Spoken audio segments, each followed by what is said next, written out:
Baseball is a beautiful thing. It's more beautiful in an old park. It's asymmetrical and quirky. But even in a dome with artificial turf, it's beautiful.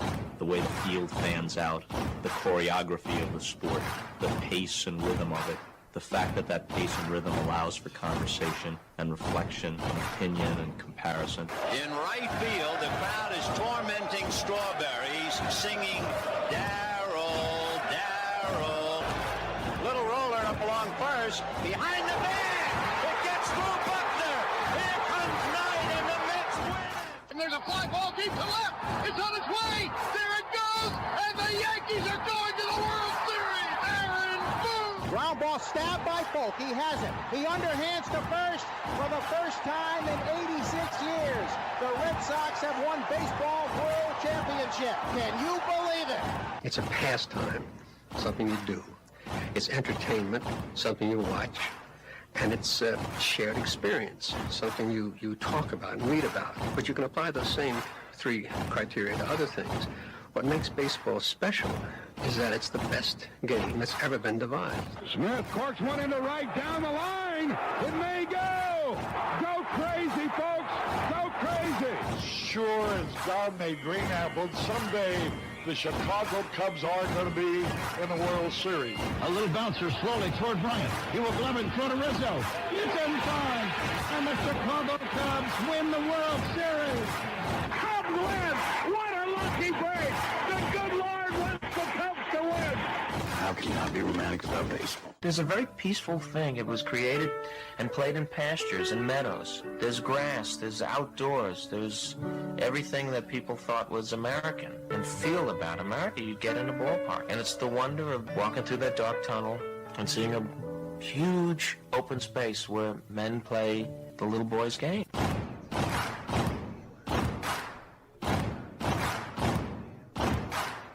People will come.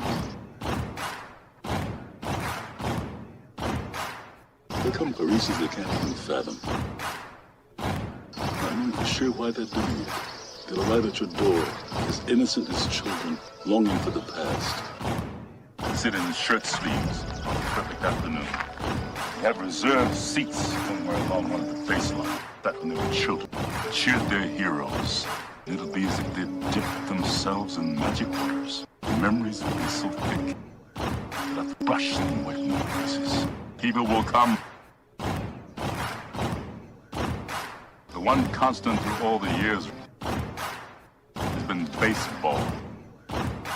America has rolled by like an army of steamrollers.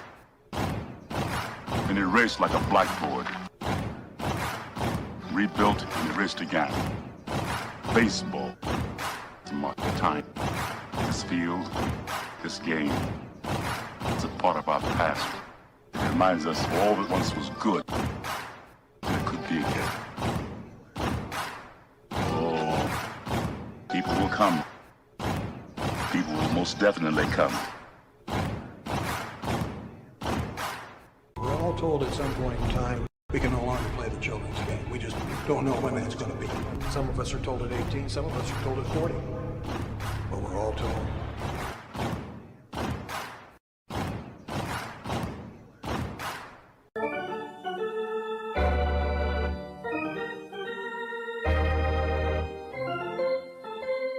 I believe in the Church of Baseball. I've tried all the major religions and most of the minor ones. I know things. For instance, there are 108 beads in a Catholic rosary, and there are 108 stitches in a baseball. I prefer metaphysics to theology. You see, there's no guilt in baseball, and it's never boring. It's a long season, and you gotta trust it. I've tried them all, I really have. And the only church that truly feeds the soul day in, day out is the Church of Baseball. Braves coming. If there's a bigger thing going on right now, I don't know what it is. I never heard of half of these guys. And the ones I do know are way past their prime. Most of these guys never had a prime. This guy here is dead. Cross him off, then. The local press seems to think we'd save everyone a lot of time and trouble if we just went out and shot ourselves. We got uniforms and everything. You know, you might think about taking Jesus Christ as your savior instead of fooling around with all this stuff. I like him very much. He no help with curveball. You trying to say Jesus Christ can't hit a curveball?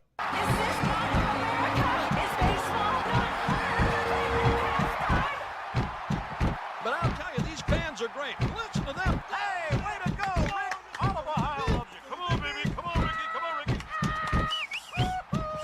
The game doesn't stink. It's a great game. Ladies and gentlemen, welcome. We direct your attention now to home plate. Please remain standing. We call your attention to our fans here today. They will be jointly directed. And now, another fixture. Our national anthem. Oh, say can you see by the dawn's early light what so proudly we hailed at the twilight's last gleaming, whose broad stripes and bright stars through the perilous fight for the ramparts we once were so gallantly streaming, and the rockets' red bombs bursting in air gave proof through the night that our flag was still there. Oh, say does that star-spangled banner yet wave o'er the land of the free and the home of the brave?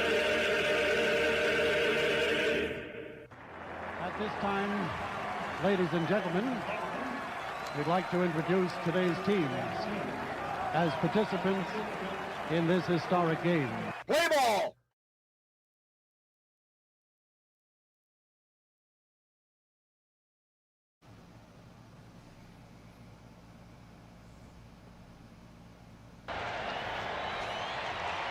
Good afternoon, everybody.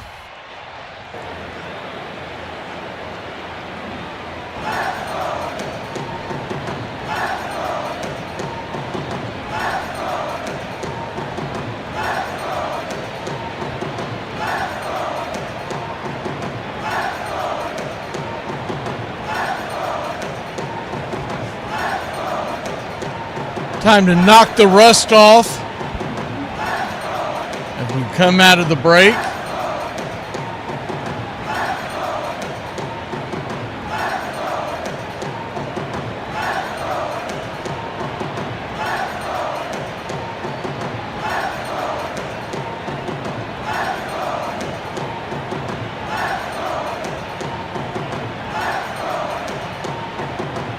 See what we got here for the lineups today.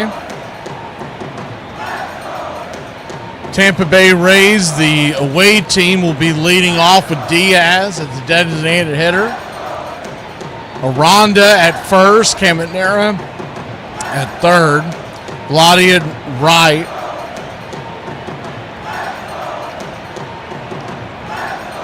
DeLuca in center, Simpson in left batting sixth, Williamson at second, Walls at batting eighth, and at short, Fortes is batting ninth and behind the plate.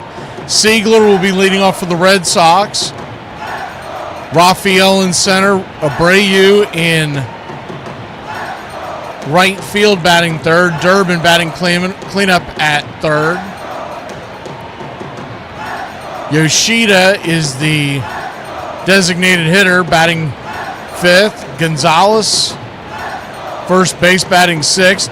Duran is batting seventh and in left. And Narvaez is behind the plate batting eighth. Chang batting ninth at short. As far as your pitching matchup, it should be a pretty good one today. You got Jake Bennett, who I've caught one time in his full outing, and he's been pretty impressive. 4-3 with a 2.64 ERA and a .94 WHIP, 47 innings. Not a big strikeout pitcher, 35 strikeouts, 3 home runs allowed. And Griffin Jacks, the fireballer, 5-6 with a 3.47 ERA. 1-2-3 whip, 70 innings, 71 strikeouts, 25 walks, 12 home runs, and 61 hits. It looks like we got clear skies. I was a little worried about it. Didn't think a whole lot about it. Then I was watching the news today, and I saw that Boston was going to be affected this week, and I was like, oh, wait a minute. I better check and make sure this game hasn't gotten canceled on me or something. But it looks like we're good to go.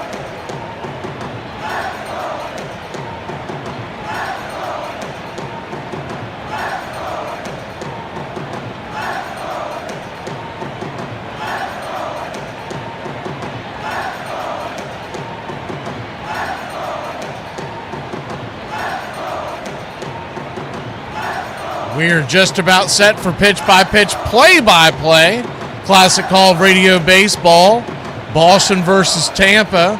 If you haven't been paying attention, it's a pretty big series to start everything. It's a doubleheader today here in Boston.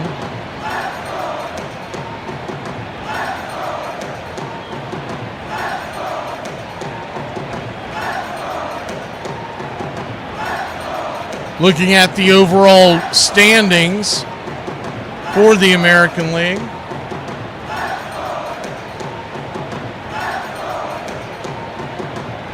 We wait for the 3D to kick in.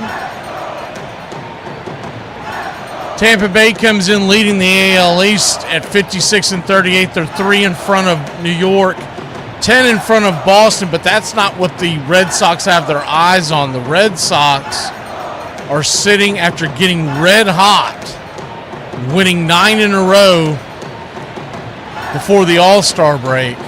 The Boston Red Sox are sitting just a half game back of the final wild card spot that is held in a tie between Seattle and Minnesota. They're 3.5 behind Cleveland and 7 behind the New York Yankees. But the main two teams they're trying to chase down right now is Seattle and Minnesota, along with Cleveland. I think the Yankees a little bit of a stretch to try to catch them. They'll also be eyeballing the Texas game tonight because the Texas Rangers heading to Atlanta. They lead the AL West, but they barely have a lead on the Seattle Mariners. So you're really chasing, along with Seattle, you're also looking at chasing down Texas as well.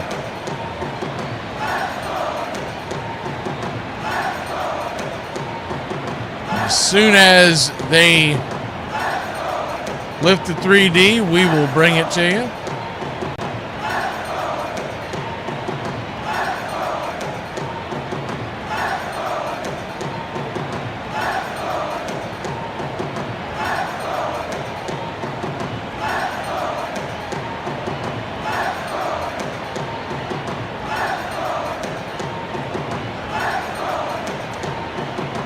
Re-sign in all of my devices as they kicked me out during the break. Hope y'all enjoyed the break.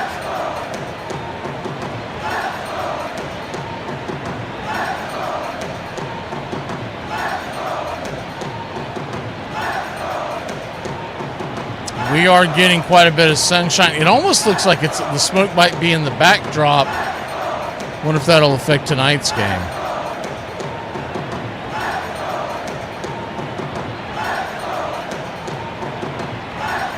3D is starting to appear, but sometimes it's a false start, so we'll see if it kicks in correctly.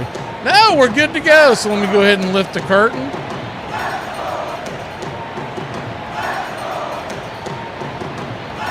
One second to share it onto the screen. And these are some of my favorite broadcasts because we get to actually chat with the few people. Most of the people that come in here during the day, they are busy at work, so it's good to chat with the folks who can chat. I understand if you can't chat, please smash that like as you get a chance. And hit that subscribe button if you haven't already. Good to see you, Tom and Sin Good, James Ray. I know a lot of the other usual suspects will stop in here as the game moves along. And the Braves got good news yesterday. Not only did Ronald Acuna Jr. crack a grand slam in a rehab assignment. This is being moved to Gwinnett tonight. But also,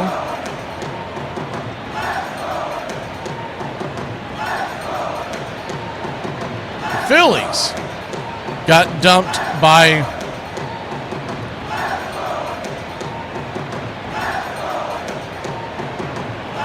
the Mets yesterday. The first pitch on the way, yes sir. It is baseball time in Boston, Massachusetts. And the first pitch misses outside wide for a ball. It's 1-0. The 1-0 slapped down the line foul. 1-1. So a 1-1 count.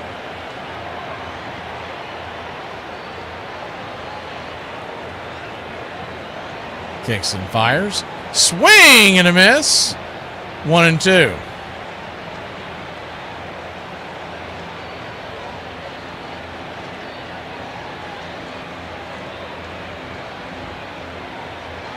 The 1-2 from Bennett.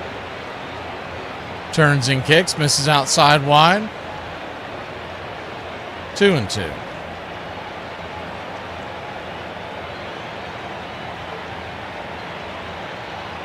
Bennett working quickly. The 2-2 caught. Looking strike three up top. And there is one down.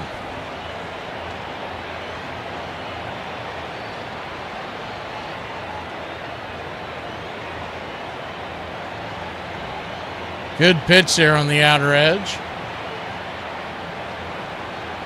Lefty-lefty matchup will get us started here. Aranda the batter. First pitch turns and kicks upstairs. It's 1-0. Lefty-lefty matchup.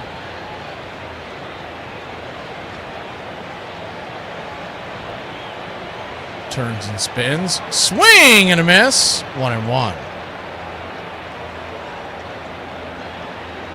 The 1-1.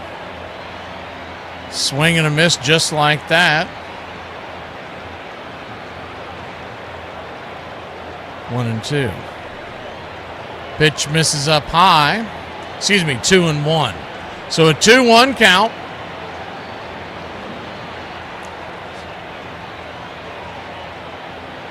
Turns and fires. Misses up top. And looks like this one's going to get challenged. ABS challenge already. First game back from the All-Star break, and Red Sox challenged that pitch. It was well out of the zone. So they'll lose one of their challenges. Wrong. So a 3-1 count. You're wrong. You're wrong. Upstairs for a strike. 3-2. Bennett, man, I don't know if this is a sign of things to come for as Aranda steps out of the box. I don't know if this is a sign of things to come for the new generation of pitchers, but he is working lightning fast. After the timeout, the pitch outside wide, ball 4. So he'll head on down to first.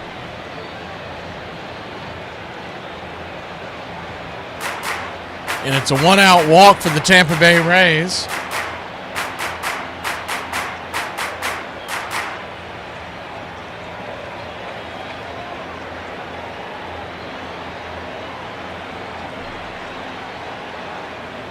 Junior Caminero, who was in the home run derby, standing at the plate. Lefty-righty matchup, first pitch. Right there for a strike, it's 0-1. The 0-1.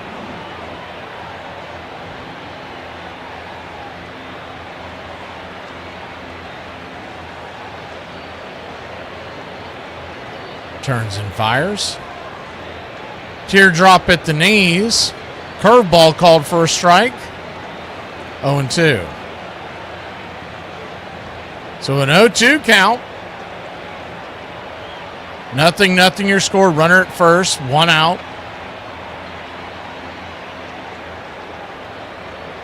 The pitch from Bennett, looking back the runner. Kicks and fires. Upstairs, did he go around? They checked down the line. He did not, and will do it again.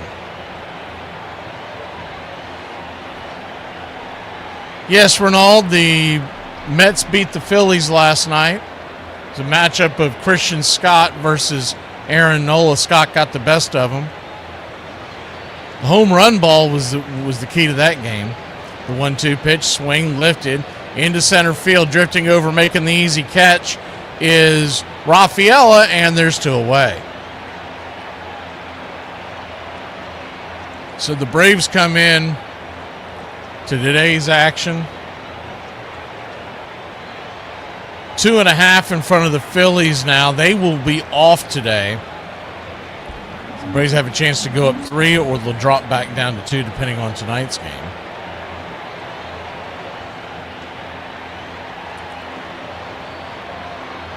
Lefty righty, first pitch upstairs.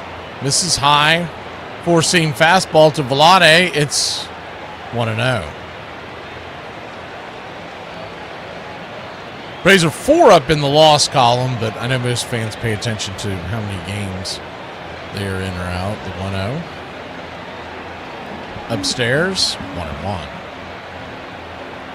1-1 count. Rays nothing, Red Sox nothing.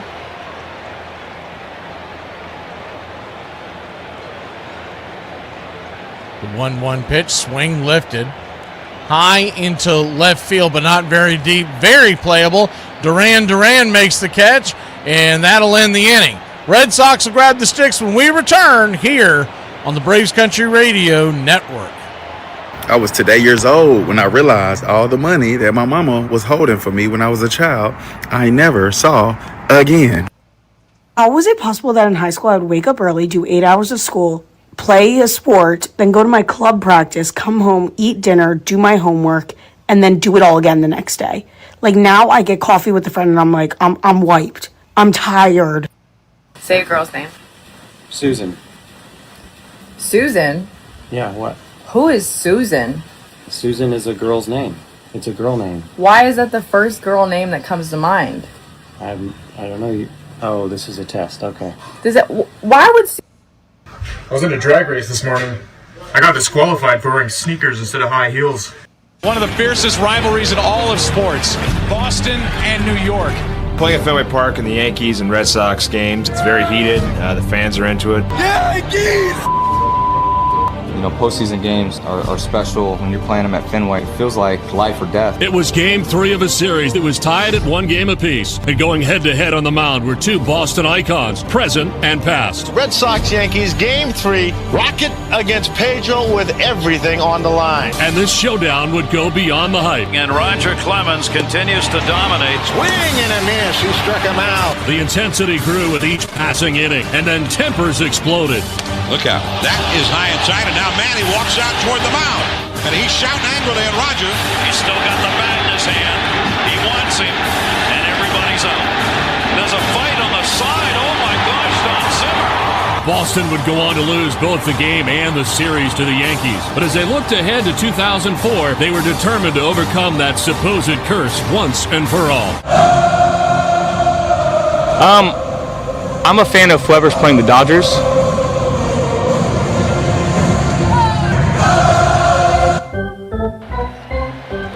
Griffin Jack's coming on to the bump.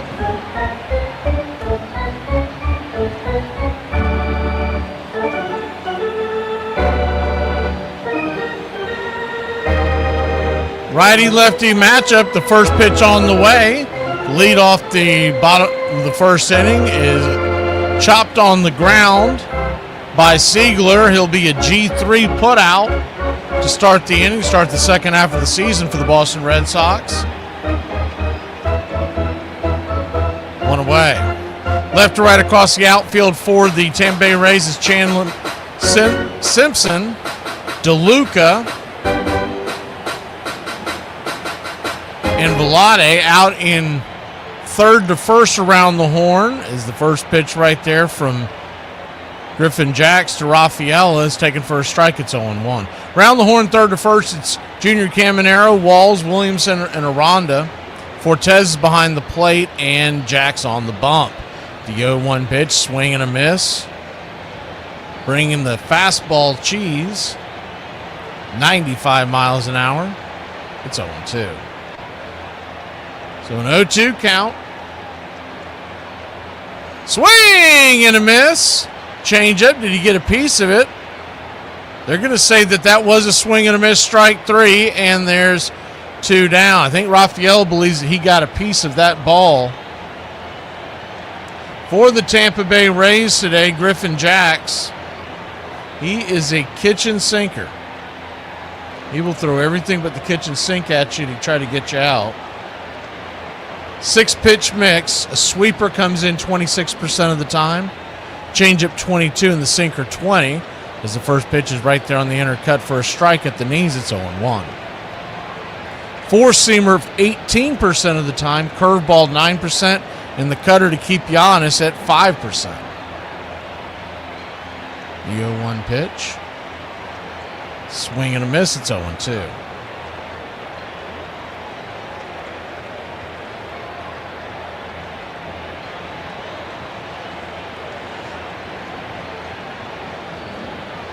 Oh-2 count.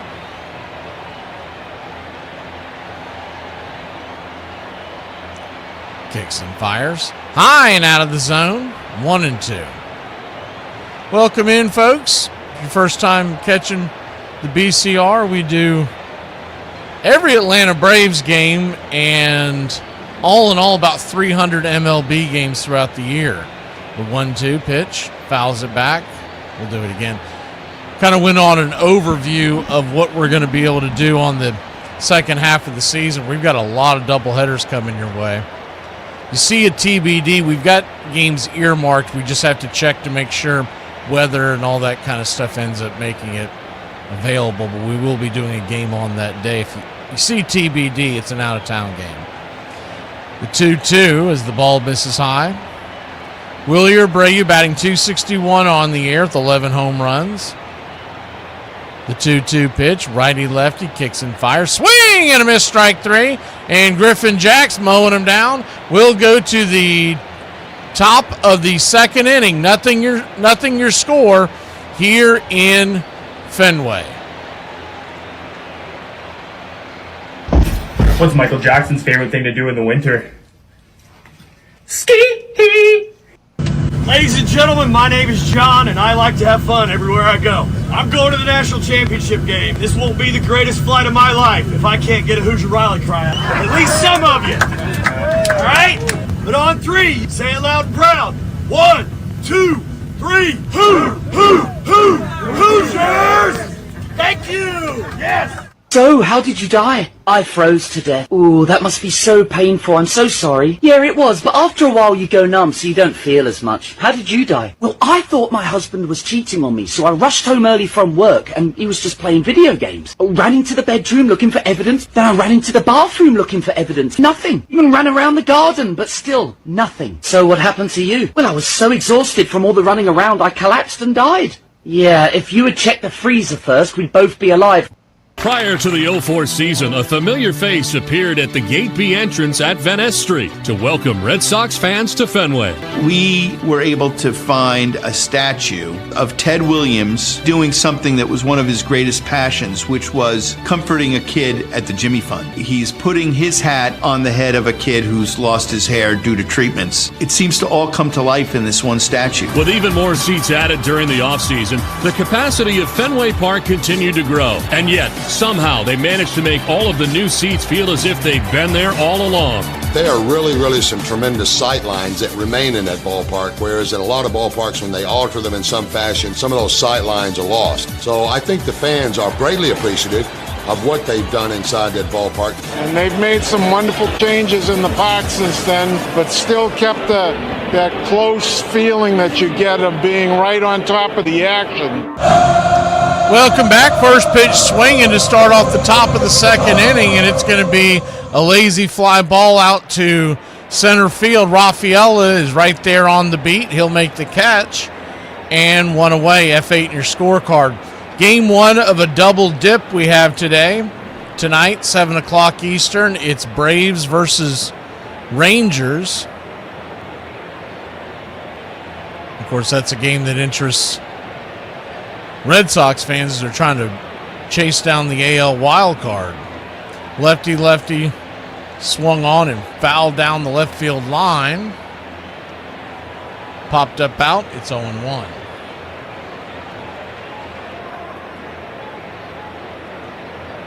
The 0-1. As Chandler Simpson gets back into the box. The 0-1 pitch. Brings it. Right there, it's 0-2. Welcome in Rebecca and Ordinary. See if I missed anybody else. Richard Talley coming in. The 0-2 down and away, 1-2.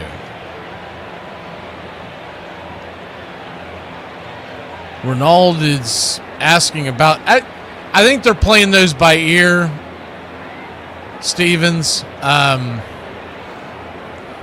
Is the 1-2 pitch down and away? It's 2-2. We'll be carrying a ton of Red Sox games and AL East games in general, American League games, Ordinary, so welcome in. You are home, the 2-2. Misses outside wide, ball 3-2. You got to keep Simpson off the base paths if you're the Red Sox. One of the fastest guys in all the land. The payoff pitch. Benning kicks and brings it. Swing chopper over to short. Stumbling, but keeping his foot. His feeding. Chang fires it to first, 6-3. 2 down. Looked like a little leaguer out there. He started to stumble, tripping over his own feet, but he did keep his balance. Man, that was scary for Red Sox Nation.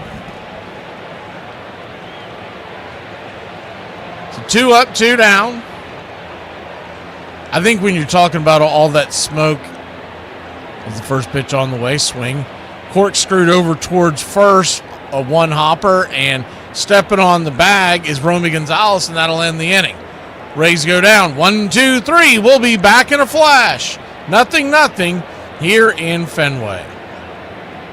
Hey, I was just going to let you know that you're a grown adult. If you're having a bad day, you can just go to Walmart Bakery and buy a pie and sit in your truck and eat it before you go inside after work, you know?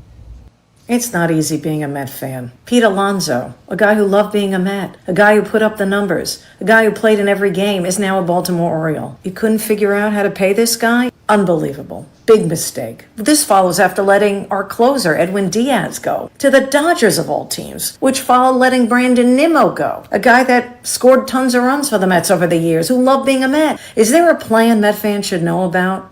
Pro marriage tip. Every time your wife ignores you, simply let her know that your ex-girlfriend never would have done this to you. That way, she'll probably stop ignoring you. She'll probably forgive you at some point. Pro marriage tip. If your wife is talking about renovating the kitchen or doing the flooring again, let her know that the kitchen would look a whole lot better if she would actually clean it for once. That will activate her cleaning senses and she'll get right to it. The seats are lower and closer than they are in other ballparks. And as a result of that, you get an energy and electricity connection to the game that permeates the place. I can't imagine a better place to see a baseball game than Fenway Park. And the fans that sat in those seats in 2004 got to see the long-standing Boston-New York rivalry at its apex. Varitek and A-Rod going at it. It's going to take forever to get this thing straightened out. With peace restored, Fenway was looking to erupt, but Boston still had to get the better of New York's indomitable closer, Mariano Rivera. Driven in the air to deep right field. Back is Sheffield. The Red Sox win it. And that was just a taste of what was to come at Fenway in the most wonderful season that was 2004.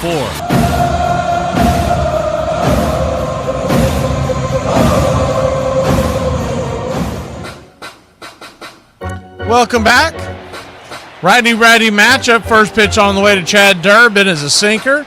P at the knees. It's 0-1. The 0-1. Dixon fires. Check swing upstairs, misses 1-1.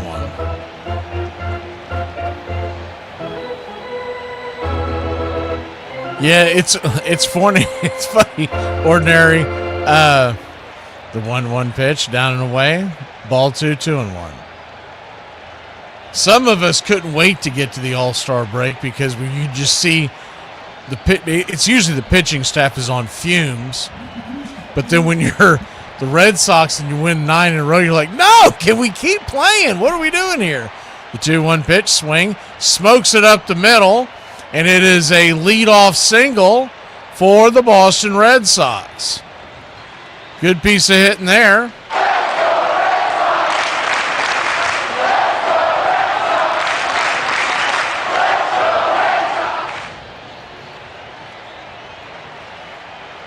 Smoked that ball. I mean, that thing was whistled into the outfield. So that'll bring Yoshida to the plate.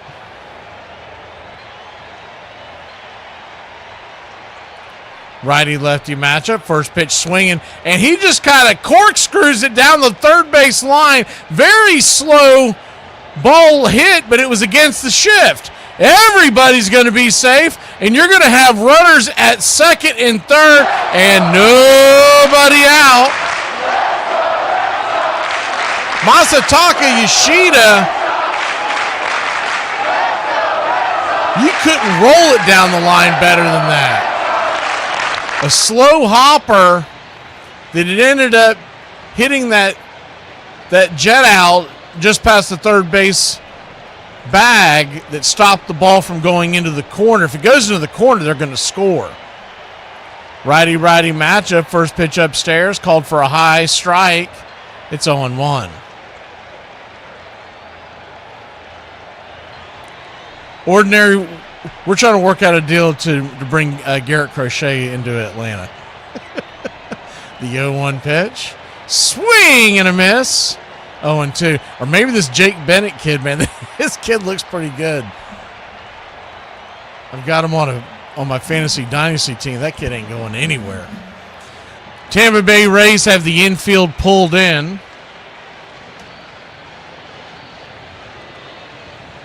The 0-2 misses outside, 1-2. Pull the screen back so you can see the action.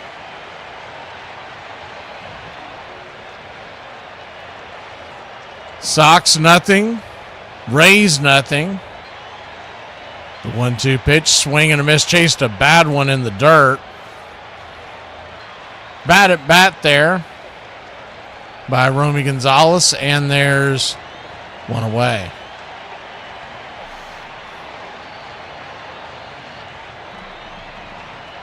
Yeah, Chris Sale was a hell of a move by Anthopoulos, that's for sure. Everybody forgets it when he made that trade. The reason why Boston traded him, he looked like he was at the end of his rope.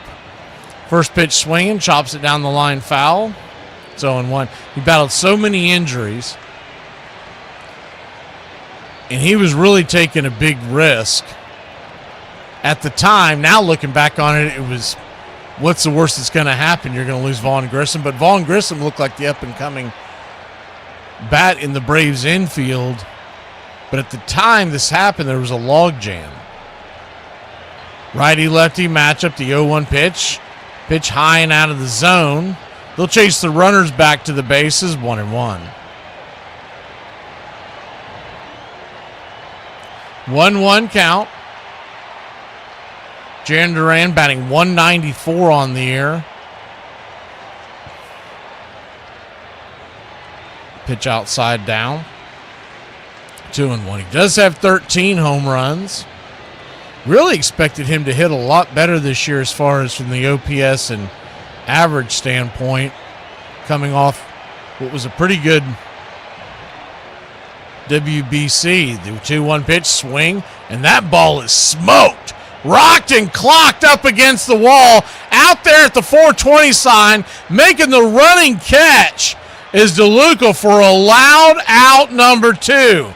But on the play, the Red Sox get on the board. Put an F8 down in your scorecard and a sac fly RBI. Yeah, he hit into that deep corner. If he hits it to the right, it's probably a home run. If he hits it to the left, it's at least going off the wall. Righty-righty matchup. First pitch upstairs, called for a high strike. Narvaez doesn't like it, and he probably should have challenged that. That was a bad call by home plate umpire Mike Estabrook. It's 0-1. Krupa is at first, and Moore is at second. Down the third base line, it's Alfonso Marquez. The 0-1 swing and a miss. It's 0-2.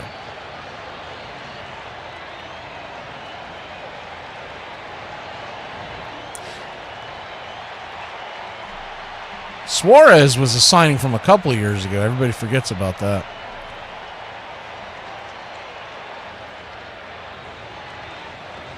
The 0-2, down and away, 1-2. And mainly it's because of the injury.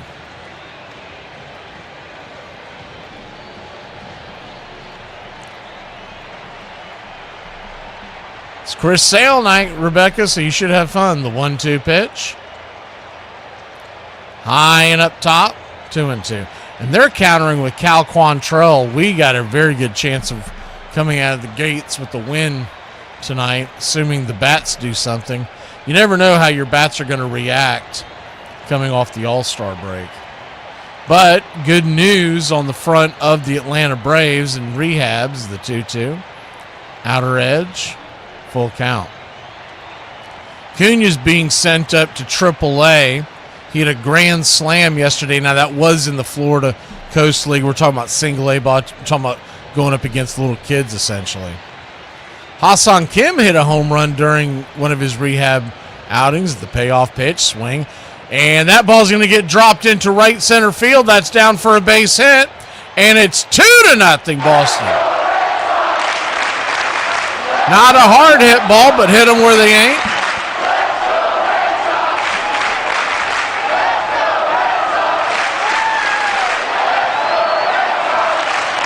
Sheeta comes home to score.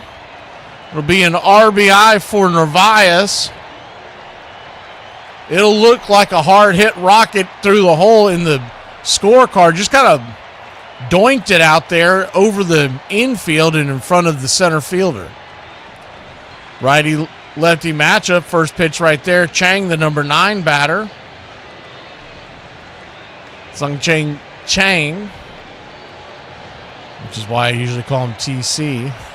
It's right there for a strike. It's 0-1.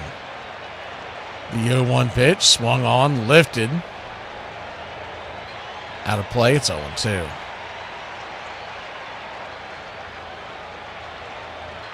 The 0-2 count, Chang batting .286 on the year. No home runs, infield back and to the right. Beautiful sunshiny day here in Boston. The 0-2 pitch. Swing and a miss, strike 3, and that'll end the inning. But not before Boston takes a 2-run lead.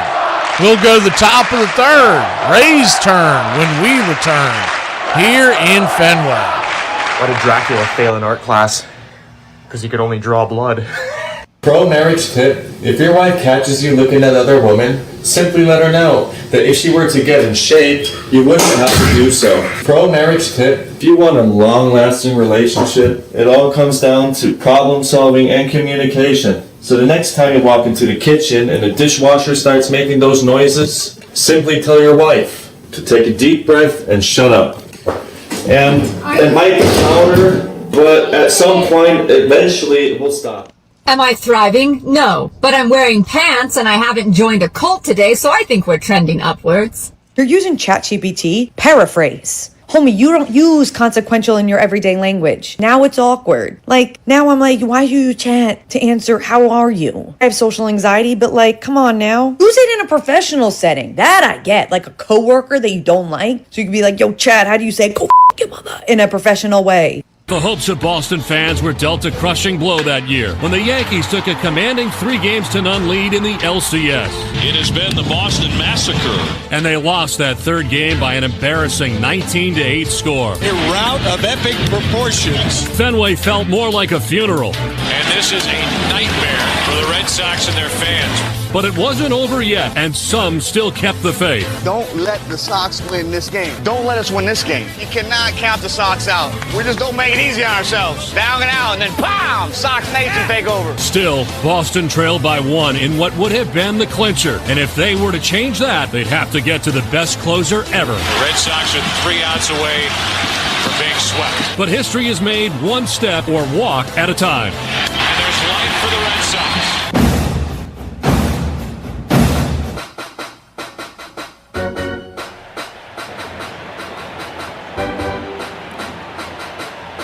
2-0 your score. Boston leading Tampa Bay. First pitch misses outside the zone. It's 1-0. Lefty-righty matchup. The southpaw Bennett kicks and fires. Down and in. Ball 2-0. He's gone sinker cutter to start off the inning. The 2-0 from Bennett. Pop up on a bunt attempt. Back out. Smack up against the screen. 2-1. Yeah, I saw that they announced that Wrigley Field will be the home of the All-Star game next year. Got a hot take on that one. Here's my reasoning why I believe they picked Wrigley. The 2-1. Swing. Chopper over third. It's going to be a high throw. Did he make the play? 5-3 put out. Great leap there at first base by Romy Gonzalez. The throw was way off the mark as he came down. He tagged the runner, Taylor Walls, on the chest. That was a wild throw by Durbin where he had plenty of time. And he got him just on the arm, the hip area. First pitch swinging here. And Fortes lifts a high one to left field, but that'll be an easy F7, 2 down. The reason why they are doing that is because, so normally you go National League, American League, you bounce back and forth. And they had already predetermined that they were going to do Philadelphia for this year. And the reason why Atlanta got theirs last year was because it's the first pitch down and in for a strike, it's 0-1. Atlanta had gotten screwed in the 2021 year. The reason why they're doing it like this is the 0-1 pitch is swung on and lifted into left field, caught at the laces, and that'll end the inning. Man, when Bennett is pitching, I can't even tell the story. I've got my reasoning why I think they're doing it when we return. Fisting, a term first used in 2 of William Shakespeare's plays, and it meant to hit somebody, nothing else. Behind every blue-collar man is a woman actively keeping him alive. Not like supporting him, standing by her man. No, monitoring him like he is wildlife. Because left alone, this man will expire. We're like, did you eat? He's like, well, I had coffee. That's not food, that's motivation juice. These men are fueled by anger, nicotine, and Monster energy drinks. And the injuries are always next level. Limping, bleeding, bruised, held together by duct tape and hope. But blue-collar men don't get hurt. They just get a little sore for forever. And asking them to go to a doctor is insulting. Don't even bother asking them. He's like, I'll just walk it off. Walk it off. Walk off a detached shoulder? Behind every blue-collar man is a woman Googling symptoms at 2 a.m. WebMD says he's either dehydrated or dead. Safety is always third. No helmet, no gloves, no seatbelt. He's like, it's just a short drive. To where? The afterlife? Put your frickin' seatbelt on. We're not nagging. We're performing life preservation. Because without us, these men would be eating gas station taquitos, ignoring heart pain, and climbing on a ladder like, watch this! The World Series had come to Fenway for the 9th time in its history, where the baseball continued to be bashed by the big man. Swinging a line drive deep to right. If it's fair, it's gone. 3-run homer. Big Papi does it again. They swept the series, and their faithful fans got swept up in a sensation not felt in Boston since 1918. Red Sox fans have longed to hear it. The Boston Red Sox are world champions. Of all the changes and additions to Fenway Park throughout its storied existence, nothing evoked greater joy than this banner. World champion, Boston Red Sox.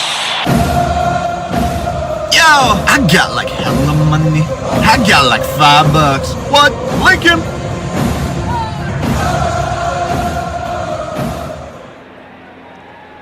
All right, hopefully I can get this out with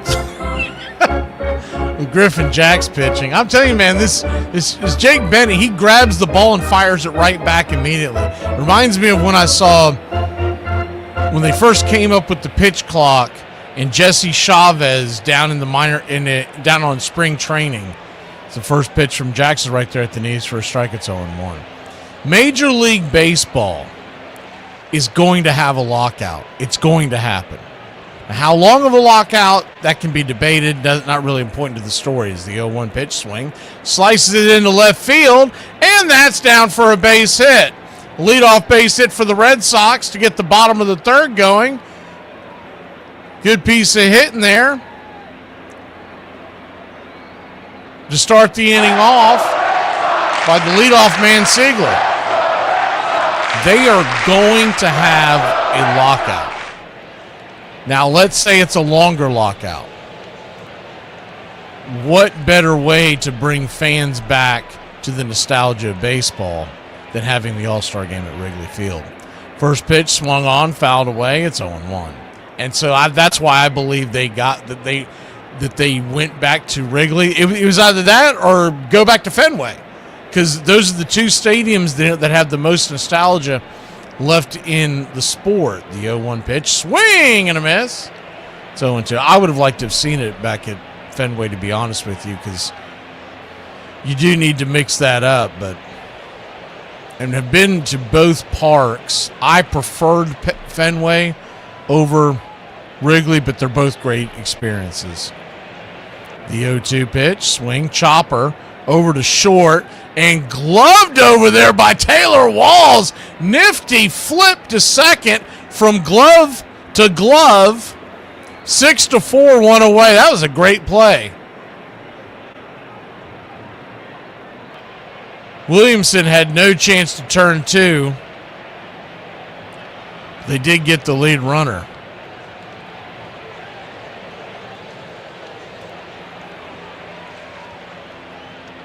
Righty-lefty matchup, Abreu the batter. Quick turn flip over there.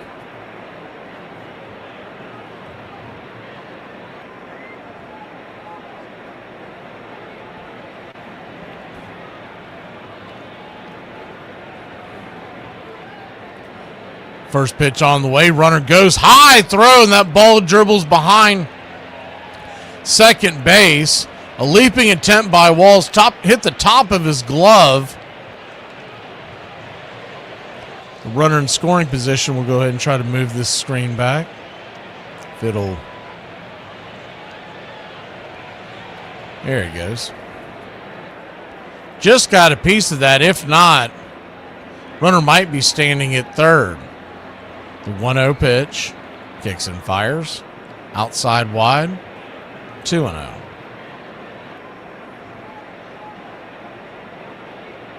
I'd say the surrounding area around Wrigley is a little better than Fenway, but I just like the layout and watching the game in Fenway better. The 2-0. Swung on, pops it back foul. 2-1. But both were great experiences. 2-1 count.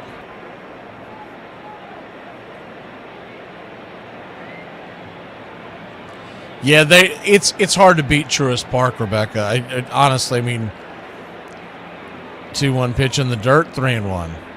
And if an outside fan has not been to Truist, you probably just think this is just a homer take from us. But it's really hard to beat that because they have been just so good about the way they built everything. It's a 3-1 pitch, swing, smacked up the middle, backhanded by Walls. He thought about going over to third to get the lead runner, but instead he'll flip it down to first, and there's 2 down. It's probably the smart play there. If you don't, they were playing him on the shift a bit, so it was a little bit of a run. If you don't get that play, you're walking yourself into a really long inning. Boston 2, Tampa Bay nothing.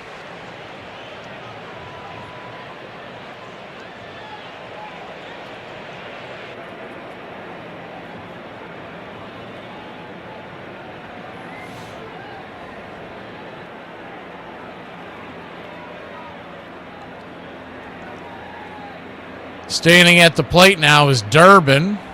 You're going to have a quick mound visit out there to Griffin Jacks. Home plate umpire Mike Estabrook breaking it up.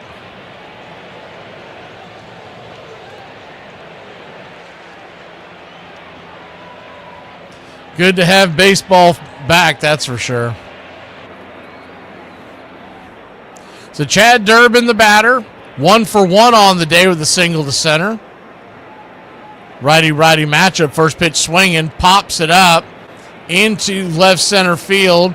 Calling off everybody is DeLuca, and that'll end the inning.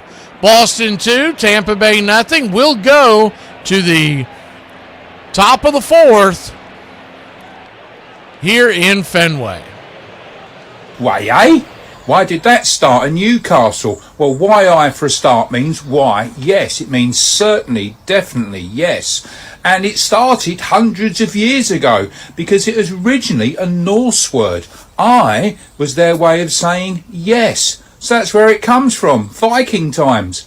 It's pretty crazy that as an adult I can basically go wherever I want, but somehow that place just always ends up being, home. Oh, my mama, I thought tequila was gonna make her freaky. She whooped my last night. What do you want? Tangerine Fanta, please. Tangerine Fanta, please. Don't have that. They do not have that. Tab. Just a tab then. No. Nope. Pepsi Lime. Pepsi Lime. We have Coke. They have Coke. Newer Classic. The newer classic. Just regular Coke. Okay, Schweppes then, Schweppes. Okay, just a Schweppes then. Did you say Schweppes? Schweppes? Schweppes. Schweppes? Say it again. Schweppes! It's a Schweppes! And in 2007, just like in 2004, the Red Sox found themselves looking up in the League Championship Series on the verge of elimination. Cleveland Indians are 1 win away from winning the American League pennant. But down 3-2, they returned to Fenway and found magic in the air. Hit well, back goes Sizemore to the warning track by the fence, and it's gone! Grand slam, J.D. Drew! That slam helped them reach Game 7, where the smallest man on the roster had a monster of an impact. A swing and a drive out to deep left center field. Goodbye! Pedroia, a 2-run homer. And the Red Sox have broken it wide open. Another classic comeback and another pennant clinch at Fenway. For the second time in 4 years, the Red Sox have won the American League pennant. I invented an air freshener that's controlled by my mind.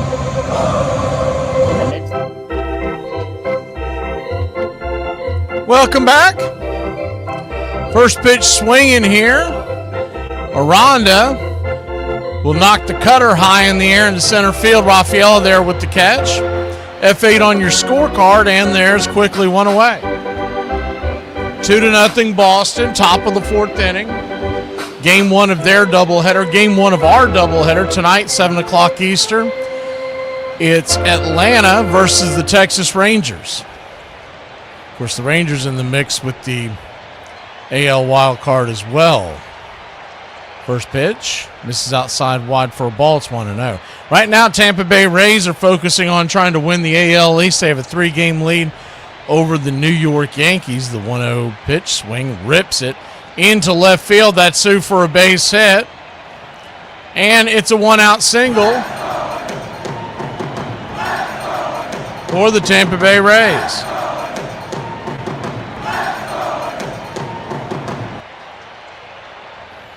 Only thing, good thing about the All-Star game this year is the rules change.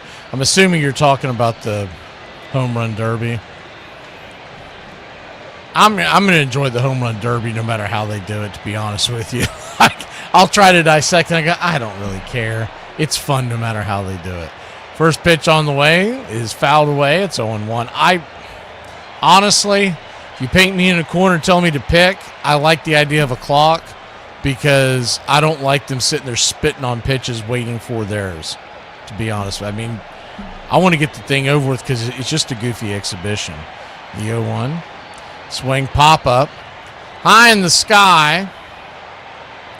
Who wants it? F4 fighting the sun, making the catch over there.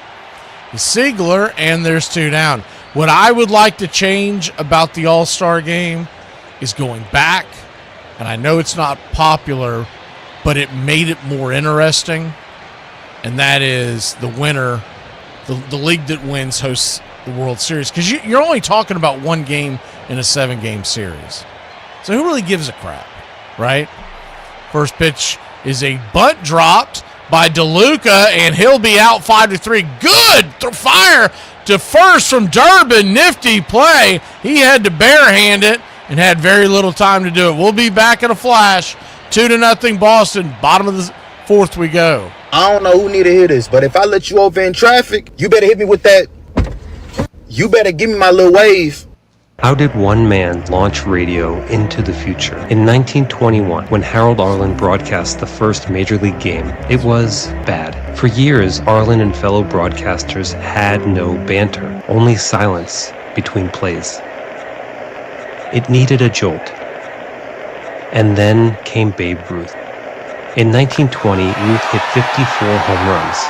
More than most teams. He supercharged a nation. People believed this was the pinnacle. And then, in 1921, Ruth hit 59, and in only his second full season as a position player, he broke the record for career home runs. But Ruth was captivating on and off the field. He told the commissioner of baseball to go jump in a lake. He got suspended for weeks at a time. He ate 20 hot dogs in a sitting, and then played ball with children for hours. Fans and non-fans needed to know what Ruth was going to do next, and the newspaper took too long. This new device allowed for instant update, instant vicarious living for a nation trapped in social convention. Babe Ruth was the drug of choice, and millions of Americans consumed him through radio. Both Sox are back in the big dance yet again. Cold, damp night here at Fenway Park. Game 1 of the 103rd World Series. And much like it did in 2004, this fall classic began with an offensive explosion. That one's way back there. Gone! A home run! The home run for Pedroia, leading off the World Series for the Red Sox. Can you believe it? And Kurt Schilling built on his postseason resume by winning Game 2. Strike 3 called over the inside corner with a fastball. The Red Sox swept the series once again, winning it all on the road while bringing yet another glorious banner back home to Fenway.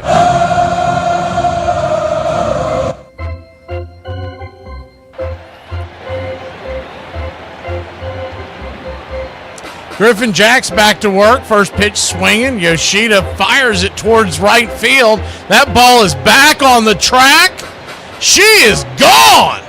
Ram-a-lam-a ding-dong, a solo shot. And the Boston Red Sox have taken a 3-0 lead.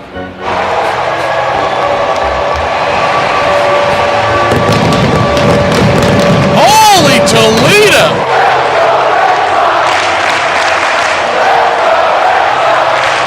Smoked and roped. Yoshida, 328 feet. And a good example of how the confines here in Fenway Park, you can wrap it around the pole down there, Pesky's pole. You can get a cheap home run just like Yoshida did. Righty-righty matchup. First pitch off the 0-1. Started off the at-bat to Gonzalez. Romy takes it down and away. 1-1.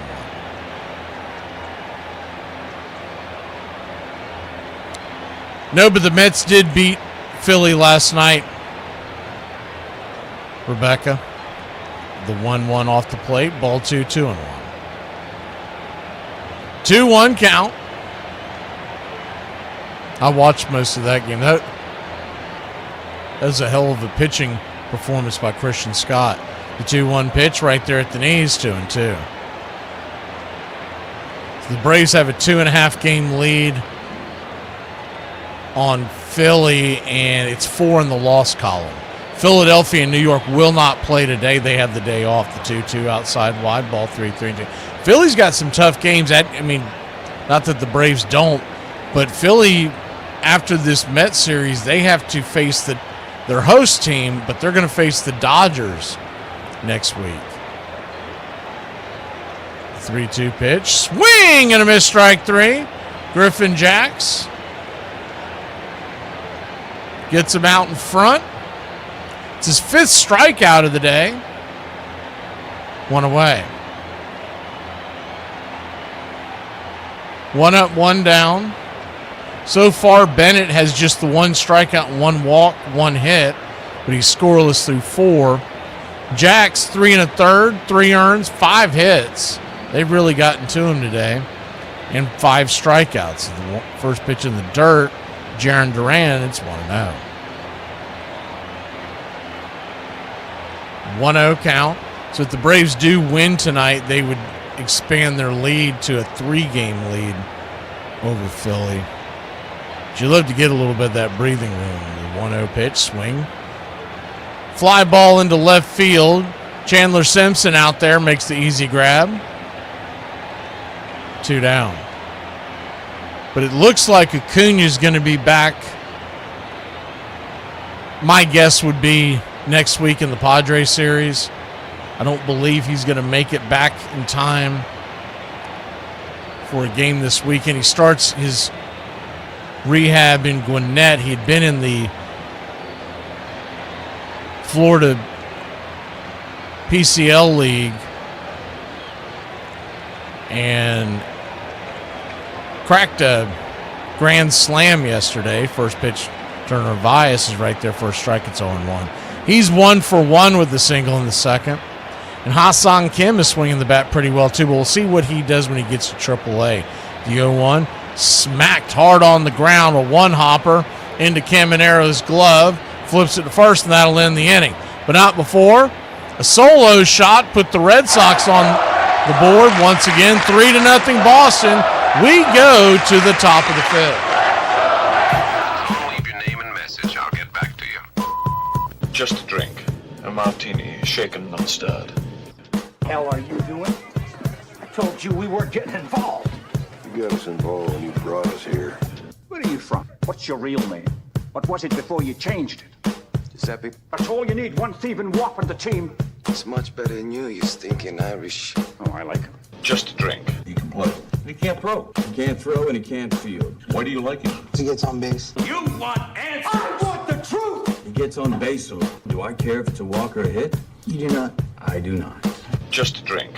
What draws my admiration? What is that which gives me joy? Just a drink. Baseball. A man stands alone at a plate. This is the time for individual achievement. But in the field, part of a team. Part of one big team. Sunny day, stanza full of fans. What does he have to say? Just a drink.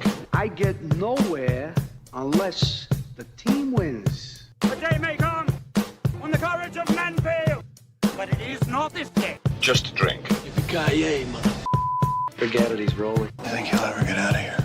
One day, when I got a long white beard and 2 or 3 marbles rolling around upstairs. Get busy living, get busy dying. Just a drink. Do you really want to get him? What are you prepared to do? If you open the ball on these people, you must be prepared to go all the way. Here's how you get him. He pulls a knife, you pull a gun. He sends one of yours to the hospital, you send one of his to the morgue. That's the Chicago way. Just a drink. The Lord hates a coward. Do you know what a blood oath is? Yes. Good, because you just took. Just a drink. Go ahead. Make my day. You can't handle the truth. Did it ever occur to you I just might go tapioca and throw you out of one of the windows? Just a drink.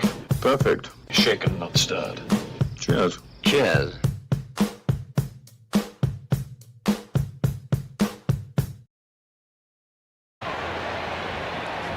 Welcome back. Tampa Bay Rays trail the Boston Red Sox 3-0. We start the top of the 5th inning. Bennett goes back to work. Lefty-lefty matchup. The batter is Simpson. Chandler Simpson takes one right there at the knees. It's 0-1. The 0-1. Down and away, 1-1.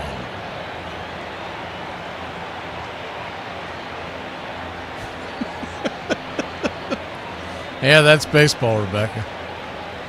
Infield back into the right. The 1-1 pitch. Swing, swats it down the line, foul. 1-2.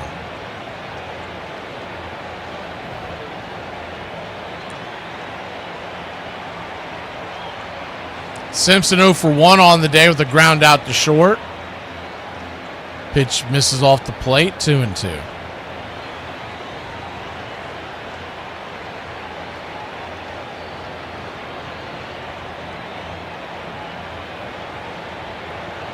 The 2-2 from Bennett. Turns and kicks. Down and away. And it is a full count. Football season around the corner. That's usually when we get the majority of our fans that come in that they get the two sports confused. They think baseball is as easy as football, where you just put the best players out there and you get the win. The payoff pitch, swing, lices it into left field. Making the sliding catch out there is Jarren Duran. Duran. Hungry like a wolf making that catch. 1 away. It's usually the college football fan because they've spent their whole life watching their favorite college team. And let's be honest, most people's favorite college team is one of the powerhouses, right? The first pitch right there at the knees, it's 0-1. So they spent their entire life watching their favorite college team play these boring, 45 to 21 games. Is the pitch right there at the knees, called for a strike. We're going to get an ABS challenge from Tampa, and he loses that by a landslide. Wrong.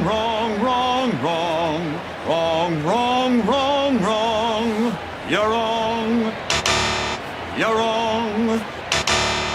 The 0-2 pitch. Called at the knees, strike 3, and there's 2 down. Bennett's second strikeout of the day. But anyways, back to what I was talking about. They will go they'll go their entire life watching these football games that are blowouts. And let's be honest, if you're a college football fan, it doesn't matter who your favorite team is, whether it's Georgia, Alabama, Texas, Ohio State, whatever. Lefty-righty matchup, first pitch right here at the knees, four-seamer to Walls, and so on 1. You get like 2 or 3 exciting games a year. The rest of them are blowouts, right? Because it's changed a little bit with the transfer portal and the NIL, but not that much. The 0-1 pitch, swing, slices back foul, it's 0-2. And those fans can't comprehend that baseball is a grind. Like every day, 162 games. I'm talking about professional baseball, not college. It is a grind. And look, being a fan of a sport like that, it's not for everyone. The 0-2 pop-up down the right field line, making the catch there in right field to end the inning is Abreu, and we'll go to the bottom of the 5th. Quick-moving game because Bennett barely even pauses when he gets the ball back. We'll be back in a flash. National championship. And he hooked it left. Florida State wins. Nebraska kicker missed it and we won it. And as I come to a conclusion about that season, one of the most iconic moments in our lives that in that locker room was Miss Ann Bowden. She got on top of the thing that Coach Bowden always stood on top of the little case thing so he can see above us. She climbed up there and she planted a kiss on him like, "Congratulations, Coach." She kissed him right in front of us. And he said, "Thank you, baby. The bear's finally off our backs." And only us players and coaches were in that locker room to share that moment with me. So I'll never forget that. That's my favorite moment of the national championship game. Him telling us, "Thank you. We finally got the bear off of their backs." And she kissed him right in front of us. Each new generation that enters Fenway to cheer on today's stars, there's always a reminder of that which came before. We have at Fenway mix of scoreboards. So you have the old mechanical scoreboard that is so quaint and so nice, and at the same time you have the most up-to-date, state-of-the-art video scoreboard that you can have. And we can't just focus on bricks and mortar. There are a lot of other things that have made this ballpark more modern and more comfortable for our fans, and that's why they come early, they come often, and they stay through throughout the game. Fenway has been preserved for generations still to come. This was an evolution. We were never going to take Fenway Park as it is. We were going to improve it. I'm very proud of each of the changes. Parents come to me often and say how much it means to them to be able to bring their kids to this ballpark the way their parents brought them to this ballpark. There's a line shot, left field. This ball is gone, a home run. Home run number 400, Carl Yastrzemski. Hold on, the program's not over. Even my homegrown book of kung fu doesn't say how to get out of this place.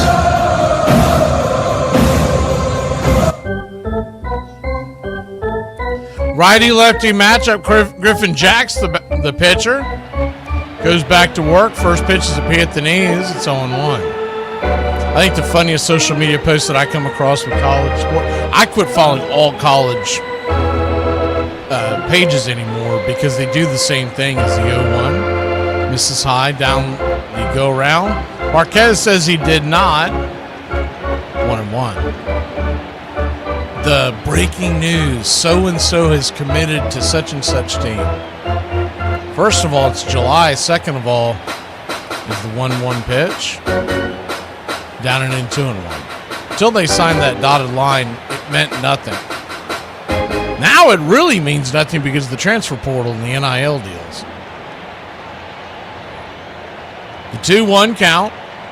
Swing and a miss, 2-2. We're still going to call the college football playoffs. But as a fan, they've lost me. I'm like, why am I watching minor league football?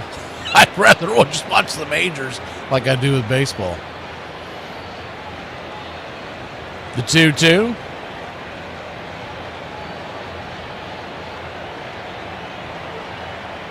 Inside. 3-2. Fortes thought he caught the strike, but it did look it just missed off the plate.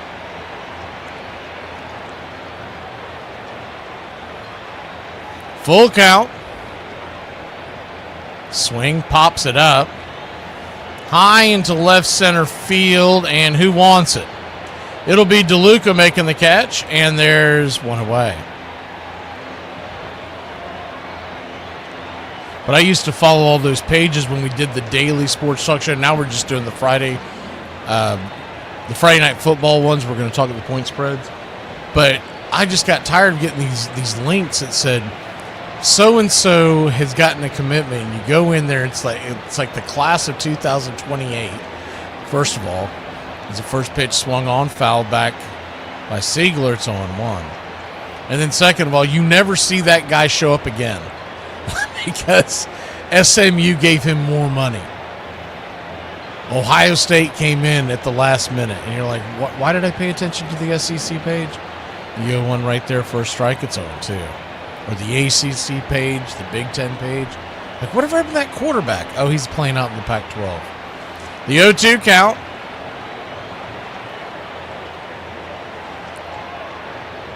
Yeah, I never thought I'd say it, Rich, to be honest with you. Like I got buddies that are asking me about, well, when are we, this is the first year that I haven't paid attention to the college football college football schedule to line up when we're going to do our fantasy football draft. Is the 0-2 down and in, 1-2. And I'm talking about the big money drafts that I've done in the past. Now I'm like, I don't really care if I miss a ball game. Like, I'm not a fan anymore. I'm more of a interested party because I know I'm going to be calling the games later on in the year. Is the 1-2 misses high, 2-2. And we're going to be doing the gambling. Like, the gambling part is still, to me, the real part of it. Everything else is just,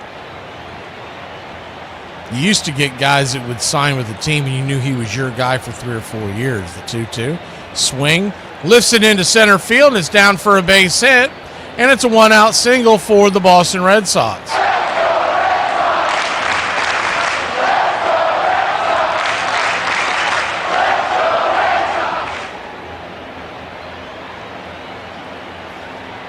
But until there are rules and structure on how they allow you to spend that money for NIL deals and transfer portal rules and whatnot, until there are actual structural rules, I mean, man, this is just the Wild West. Like, it just doesn't matter. It's the first pitch right there at the knees. It's 0-1. And I'm not getting all over Indiana. That's great that they won their self a little championship and all that kind of stuff. But that championship will never mean as much to them as like the 99 undefeated championship team will in Tallahassee. The 0-1 lifted high into right field, making the sliding grab in right. They fire it to first. Runner back just in time. Good play out there by Vlade. They might want to look and see if he trapped that. That was a hell of a sliding catch if that was 100%.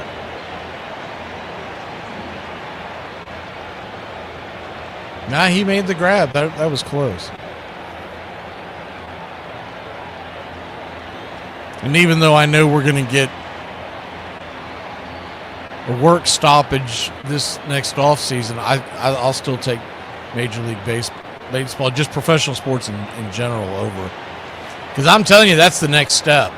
The next step is you're going to see college football go on strike. It's going to happen. First pitch swinging, chops it down the line, foul, it's 0-1.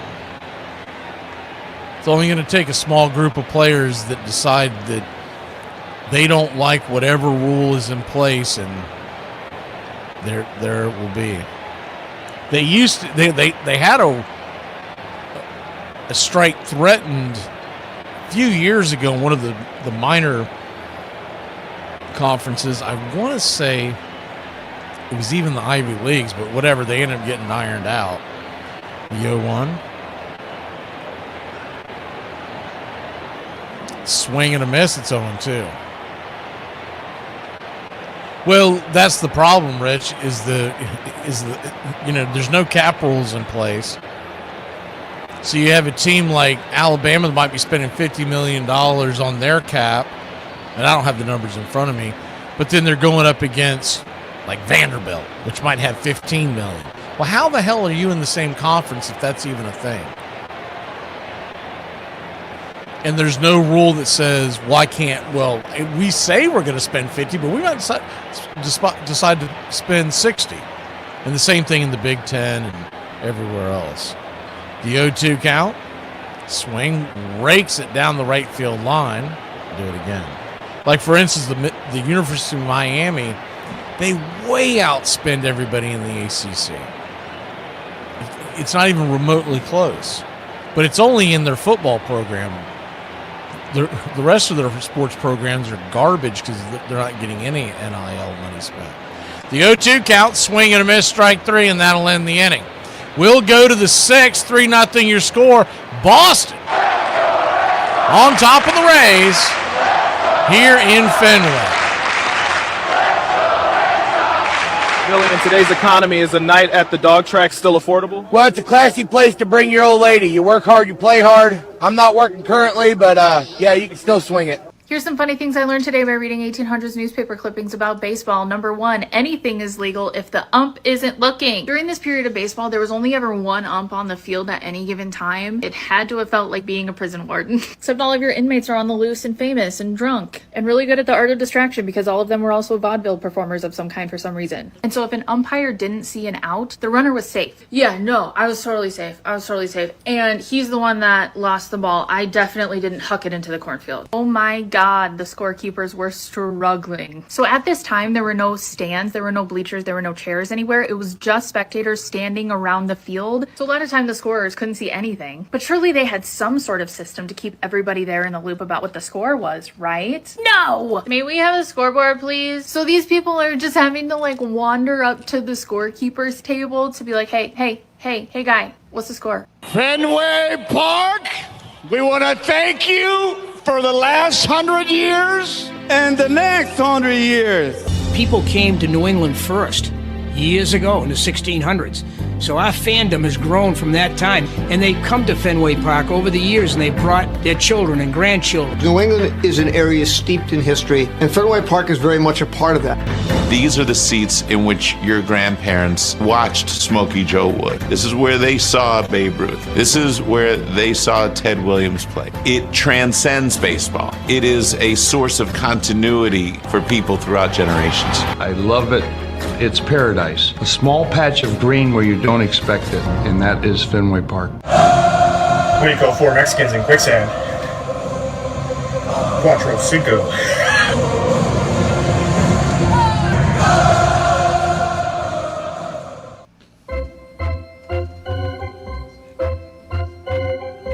Jake Bennett goes back to work on an 0-1 count. Swing and a miss over the top. It's 0-2. Man, this Bennett kid has been something else. The good news, Rich, on our football show we're doing, again, this will be on Friday nights at 6. We're not going to spend any time talking about that nonsense. We're getting right to who's going to win the games. It's the 0-2 in the dirt. And the ball smacks him in the leg, I believe, so it's going to be a hit by pitch to start the inning here for the Tampa Bay Rays. Boston's taking a look at, see if they want to challenge it. Oh, no, it definitely got him. Got him in the top of the leg as it bounced. Bennett's only at 54 pitches, which is the insane part of this whole thing. He's averaging just over 10 pitches an inning, and he's bringing them in fast. Lefty-righty matchup, first pitch on the way, swing lifted into right center field, and making the running catch out there in deepest part of the ballpark, one of the deepest part of the ballpark, making the catch out there in front of the bullpen. F9 your scorecard, good running catch. Vladdy's been flashing some leather here this afternoon. Still clear skies here in Boston. Sunny day. I know we've got threats of the forest fire smoke that's supposed to be coming into the area this weekend, but so far so good in this one.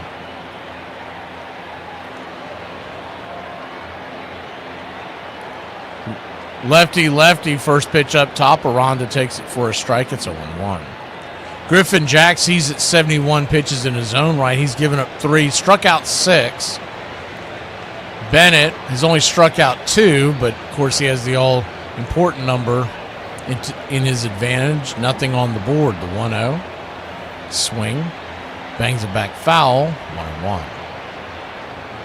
1-1 count.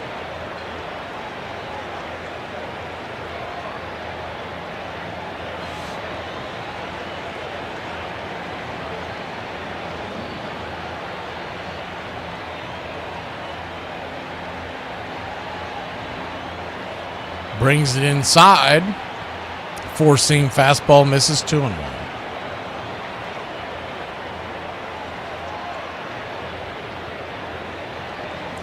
Jake Bennett, the 25-year-old, played his college ball for the Oklahoma Sooners. 6'6", 234-pounder is the 2-1. Right there for a strike, 2-2. Four-seam in on the hands. The swing and a miss. And he's from Tulsa, Oklahoma. He was drafted by the Nationals originally in the second round in 2022. The 2-2. Caught looking, strike 3, punched him out upstairs. Just frozen rope. 2 down.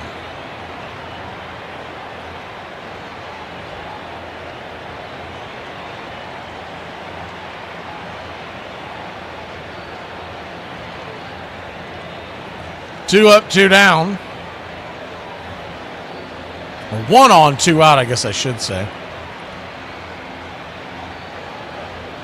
Lefty-righty matchup. First pitch outside wide. Ball to junior Caminero. You got to be careful here if you're Bennett. 28 home runs on the year.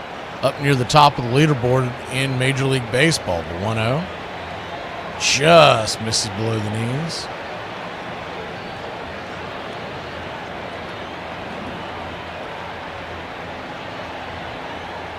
The 2-0 count.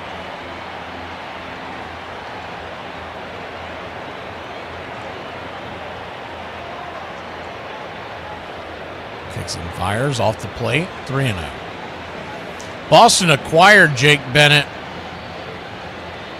from the Washington Nationals this past December in exchange for right-hander Luis Perales. And he skyrocketed through The system is the 3-0. 3-0 right there for a strike, 3-1.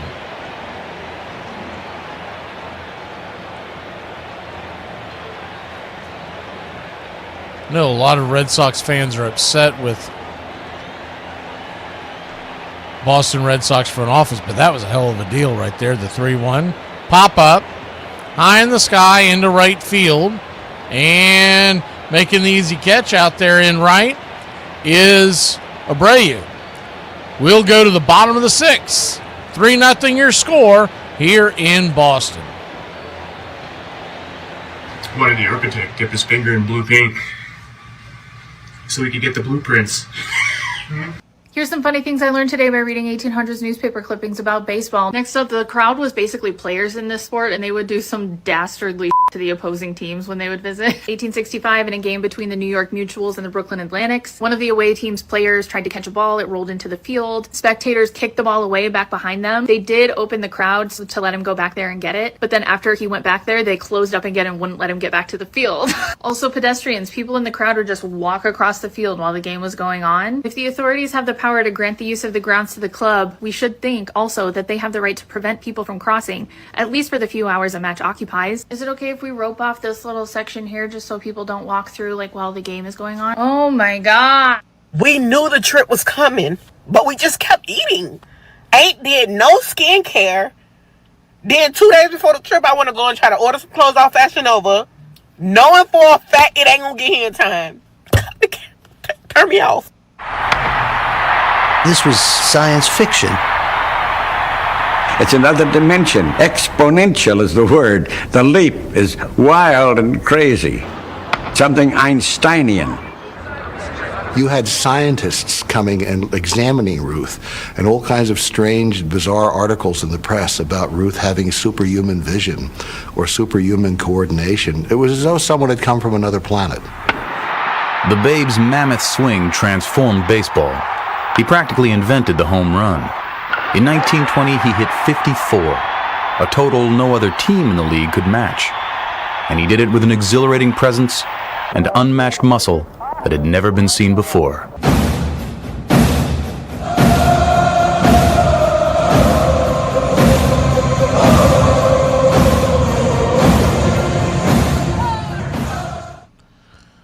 Welcome back. Righty-righty matchup, and Griffin Jacks hits Durbin in the arm to start the inning.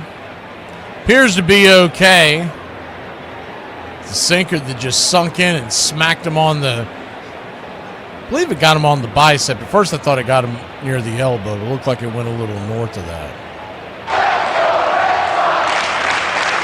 Yoshida now at the plate. He homered his last time up right there near the pesky pole. First pitch is right there, drops it at the knees. It's 0-1. The 0-1. Infield back into the right.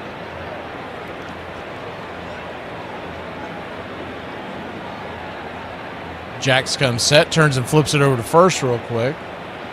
See how long they go with Griffin Jacks. Figure, being a doubleheader today, they do want to get some length here out of Jacks, even though they're trailing.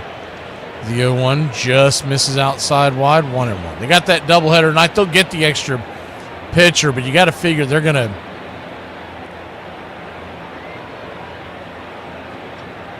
try to get Jacks at least through the sixth here.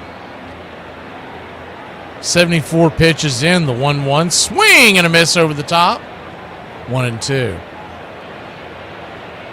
Welcome in, Randy. Downtown Brown.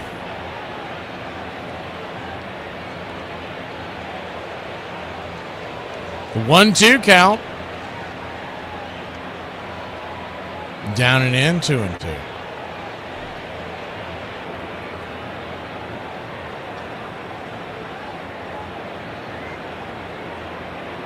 They're doing all their media days with all the college football conferences this time of year. And it's funny just to see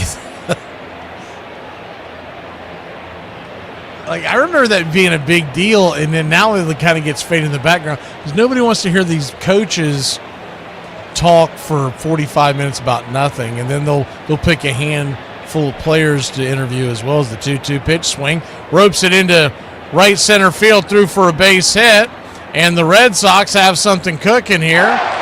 Up 3-0 here, bottom of the 6th.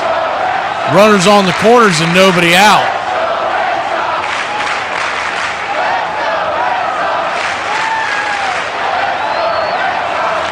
Yoshida now 3 for 3 on the day.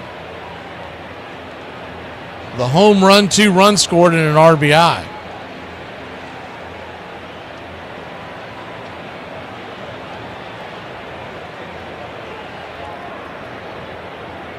They're going to have a quick mound visit out there. Appears that's Kyle Snyder, the pitching coach. They're starting to warm guys up out there in the pen.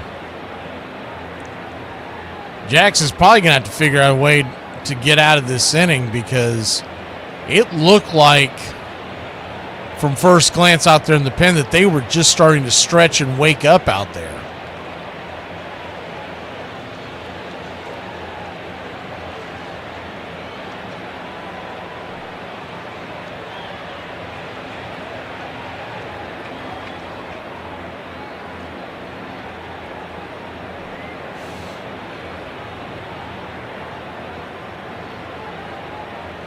Righty-righty matchup, runners at the corners, nobody out. First pitch swinging, bangs it down the third base line, but foul. It's 0-1.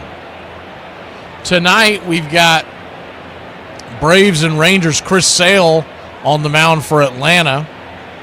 It looks like Roycroft, the right-hander, is warming up for the Tampa Bay Rays right now, but he's still putting his uniform together. He's looking for his hat, searching for a glove.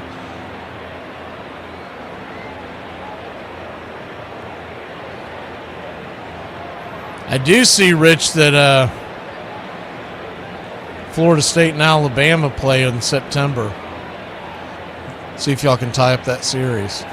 After that tub thumping you took last year. The 0-1 pitch. Swing and a miss, 0-2. I'm hoping that's during a Braves game so I don't have to watch it.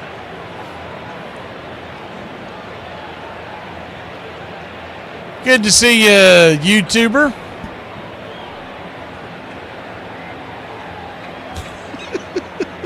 The 0-2 down and away, 1-2. After that, I saw Florida State supposed to play Georgia in the near future in Nashville. I'm like, what the hell? Why is Georgia and Florida State playing in Tennessee? What is going on here? The 1-2 count. This is high, 2-2.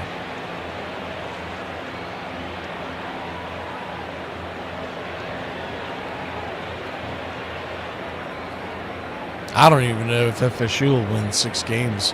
And it doesn't matter because they declined to even go to a bowl game last year. The 2-2 down and away, 3-2. They were offered to go to a bowl game, and all I could think of is, man, times have changed because back in the day, you never turned down a bowl game unless you were Notre Dame. They had a weird thing about it.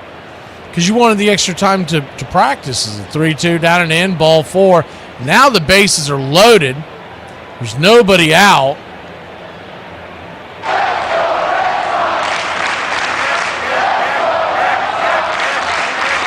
Ducks all over the pond.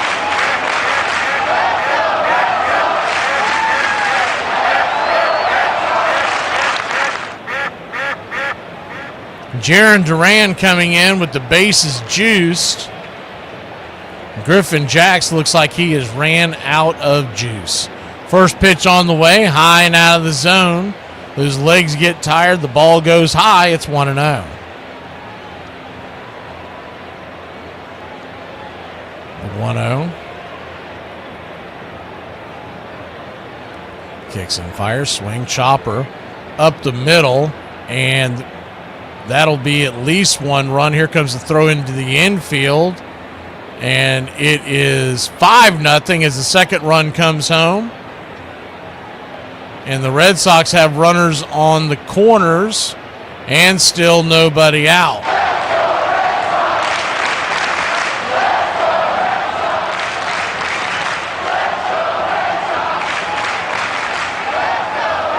Hard hit ball up the middle. Griffin jacks. I don't know what they were doing with the infield end with the bases loaded, trailing by 3 in the 6th inning. That was a really goofy thing right there by the Rays. We'll be back in a flash. Hell, it sounds like something the Braves would do. 5-0 your score. We go to the bullpen for Tampa Bay.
Welcome back. Righty-righty matchup. First pitch. It's a bunt out in front of the plate. Only, good Lord have mercy.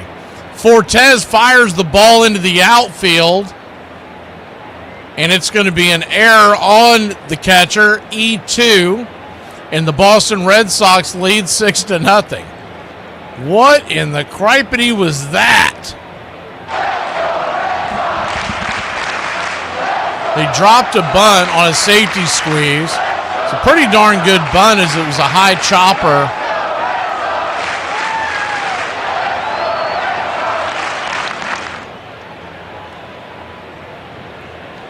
And then he threw the ball wildly to first base. For some reason, Williamson, the second baseman covering the bag, he didn't stop at second turn and get ready for the throw. He kind of drifted himself in, and that made the play almost impossible. Another bunt down the line is going to go. Fortes believes it's foul. They're calling it fair, and it's 7-0 Boston. We'll have to see what happens here. He was waiting for the ball to roll down the line when it kicked, say, about a third of the way down the line. He picked it up. He was convinced the ball was not touching the chalk. I don't know if they're going to have a view that you can see it better. Let me see if we can see the replay. And he's not going to get that overturned. It's got to be a more definitive play than that. And the Red Sox are just absolutely thumping the Tampa Bay Rays. 7-0 your score. Good to see you, Iron Lung. So that play will be upheld.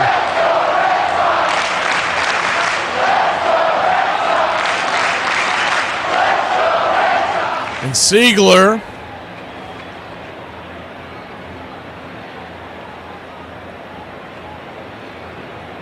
will be the batter. Anthony Siegler, 2 for 3.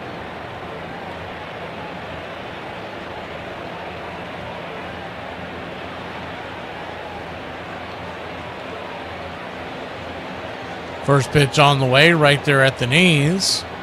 It's 0-1. The 0-1.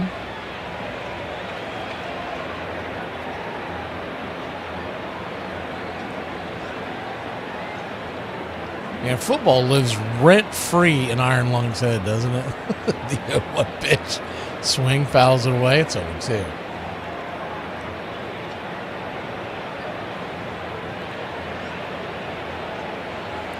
Oh-2 count.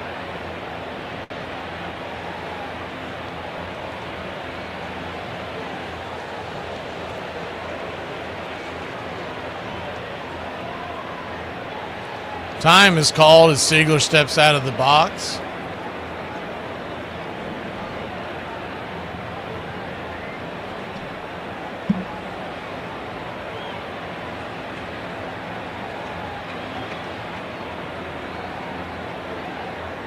The 0-2 pitch misses high, 1-2.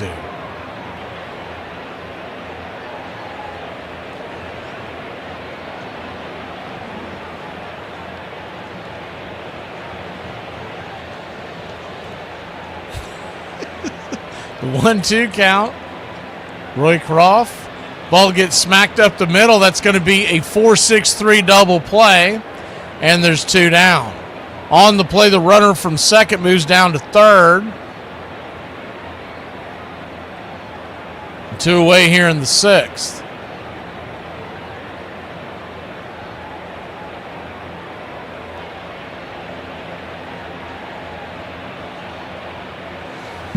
Someone in California that hates football that much has to be I'm assuming he's a Stanford fan. The first pitch, swinging, chops it foul. It's 0-1. Or Cal. I would hate football too if that was my team growing up. Like, we're famous for one goofy play where the guy runs over the tuba player and that's it. The 0-1. Brings it.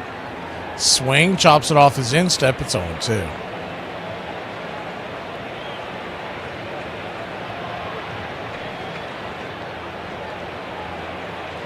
Red Sox 7, Rays nothing. Was a much closer game earlier. 4 runs coming across here in the 6th. Before that was a bit of a pitcher's duel outside of a couple of long balls by Boston. This Jake Bennett kid, man, he's the real deal. He's gone 6 and shutty and only given up 1 hit. The 0-2 from Roy Croft. Down and away. Out and away. 1-2. Braves and Rangers tonight. Chris Sale, and they've announced that it's Cal Quantrill for the Rangers. So the Braves are getting a big advantage there. Tomorrow night's going to be much more difficult as the 1-2. Chops it foul down the line. Foul. Do it again. It's going to be the kid Owen Murphy going up against Mackenzie Gore, who the Braves have seen quite a bit in the past, a former Washington National. Pretty good southpaw. Sunday, Atlanta has Grant Holmes. Texas has not announced a starter yet. The 1-2 pitch, swing. Rifles it foul down the right field line. Out of play.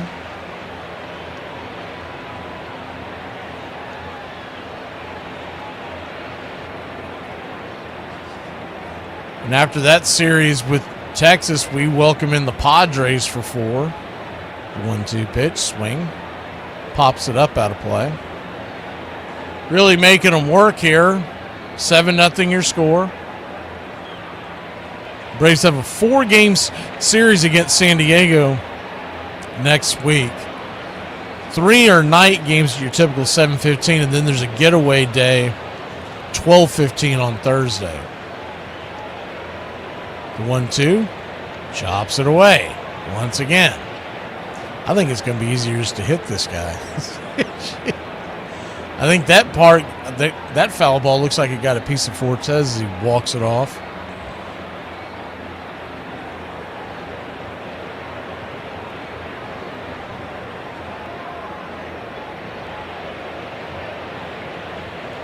Is that a question or a statement, Richard?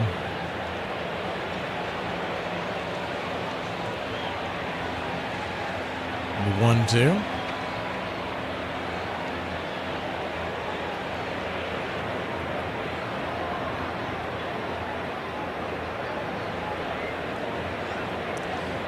Yeah, JC, the Red Sox are smoking. They're going for the 10th win in a row. 1-2 swing, chops it off the plate, and we'll do it again.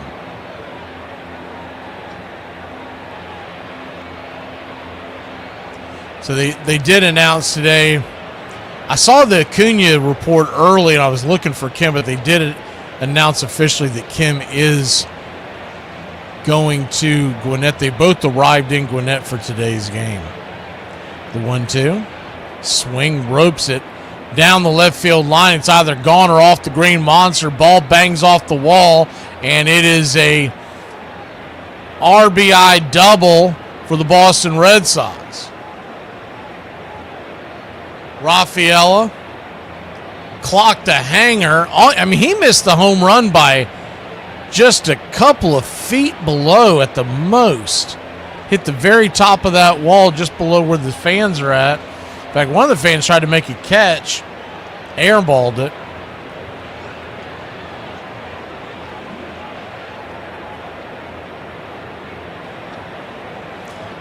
By the way, the Braves have signed their first 12 selections from the draft.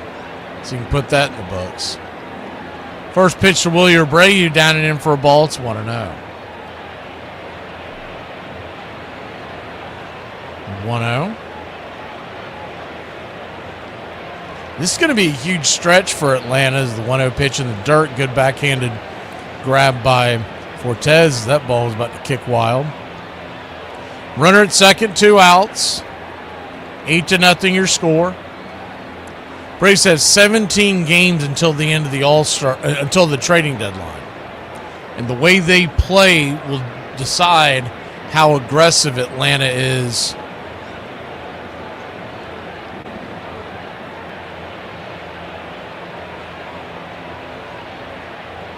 at the trade deadline. They're going to buy regardless, but depending on how well they play will decide if they're going to go all in or just kind of do the 2021 thing and hope you get hot.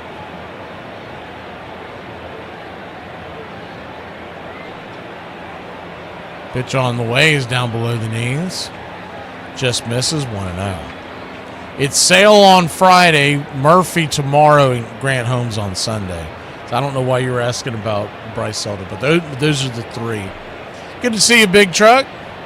The 1-0. Swing, punches it into right field, and that's through for a base hit. That's going to be another run. Runners at the corners now, 2 outs. 9-0. Tampa Bay Rays are getting skunked.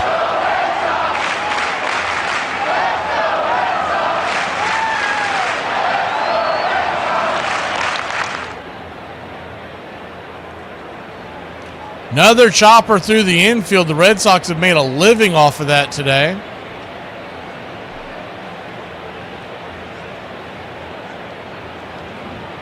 And they're going back out there to the mound again. Yoshida coming to the plate.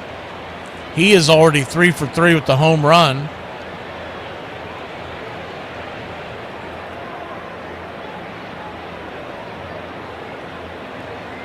Yeah, Tampa's got a really good team. They're leading the AL East. This game just got away from them.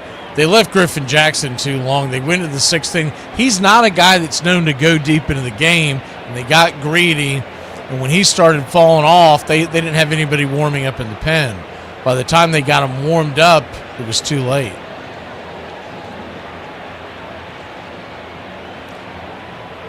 Runners at the corners, 2 outs. Bennett's had such a long wait over there on the bench. It'll be interesting to see if he even comes back out. He's at a low pitch count. His first pitch upstairs, first strike. It's 0-1.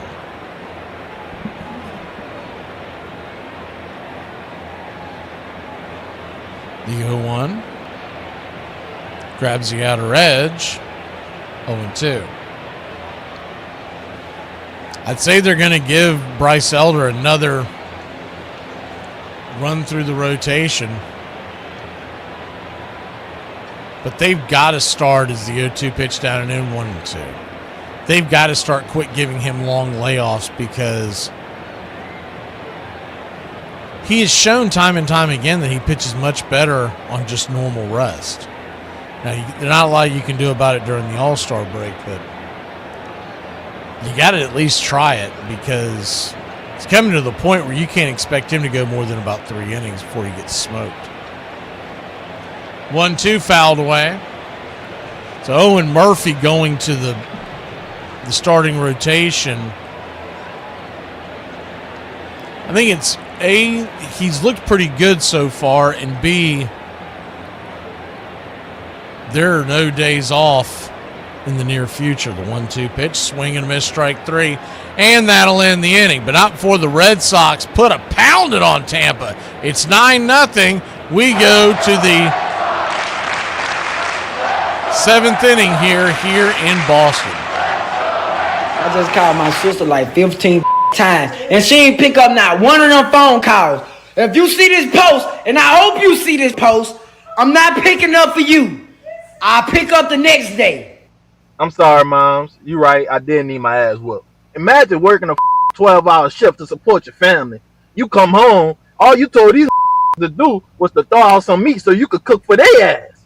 I'd go off too, man. I'd have whooped my ass too. You was right. That was deserved. I ain't feel like I deserved it at the moment, but I deserved it. You right. I just watched the John Elway documentary, and I think the biggest takeaway, hey, pipe down, is that you gotta put football before your kids. You hear that? It's my daughter. Yeah, no, I got a Super Bowl to win, all right? So you gotta be quiet on the bench over there. If you want to be great, you can't be a good dad. You gotta forget about the kids. And that's inspirational. John McGraw may have been the best inside baseball manager that ever came over the pike. This guy was the Baltimore chop, the bunt, move the runner along, work for one run at a time. Ruth came along and started breaking up ball games with one swing. McGraw hated him. Here he'd been 30 years managing and working for one run. This guy wrecked the whole afternoon with one swipe. Pitchers were afraid of him. They'd lie at night, knowing that the next day they're facing Ruth, and they would toss in their sleep. I was on first base, and Ruth hit a home run. I ran around second, hitting a pretty good clip. Art Fletcher was at third base saying, whoa, whoa, because the ball was way up in the right field stands. I kept on going, and I came and sat down. And when he came into the dugout, he reached over and patted me on top of the head and said, you don't need to run like that. He says, son, when the babe hits one.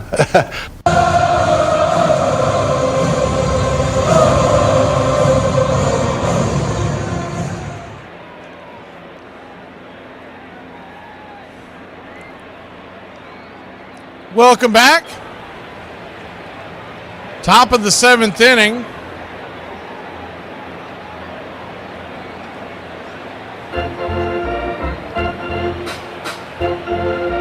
See if there's any other news.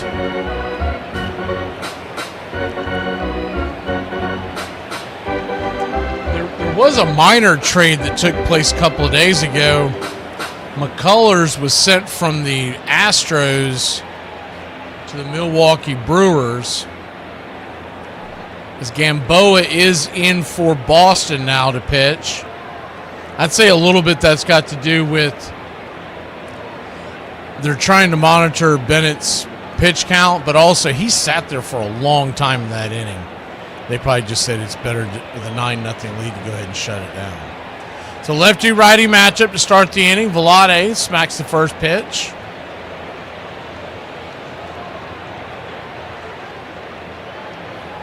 Down line foul, it's 0-1, the 0-1. Kicked on the ground over towards second. It's going to be an easy 4-3 put out, and there's one down.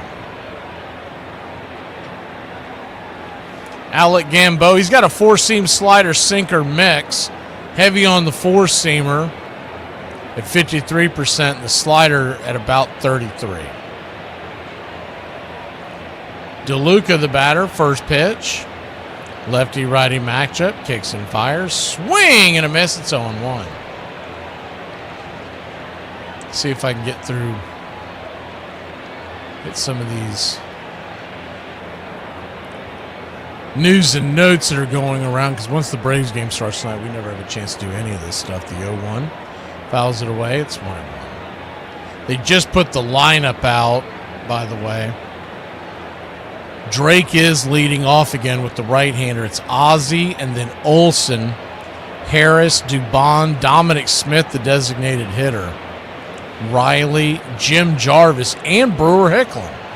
The 0-2 fouls it away. Brewer Hicklin getting another start. He did a great job on Sunday. I don't know how repeatable any of that is. The kid's 30 years old, just making it to the major leagues.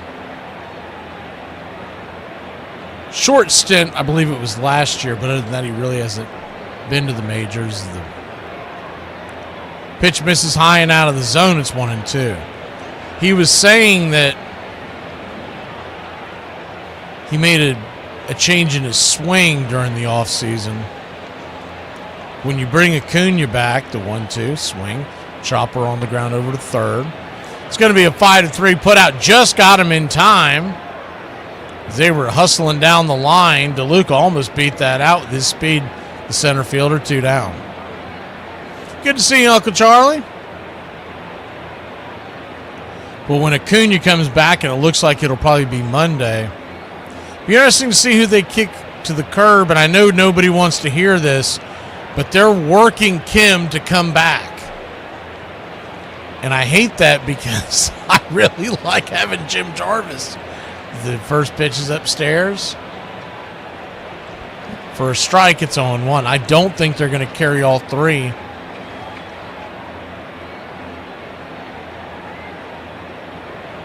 The 0-1 count. Right there at the knees, it's 0-2. I think you're talking about, let's see if they've made any moves on the actual roster today.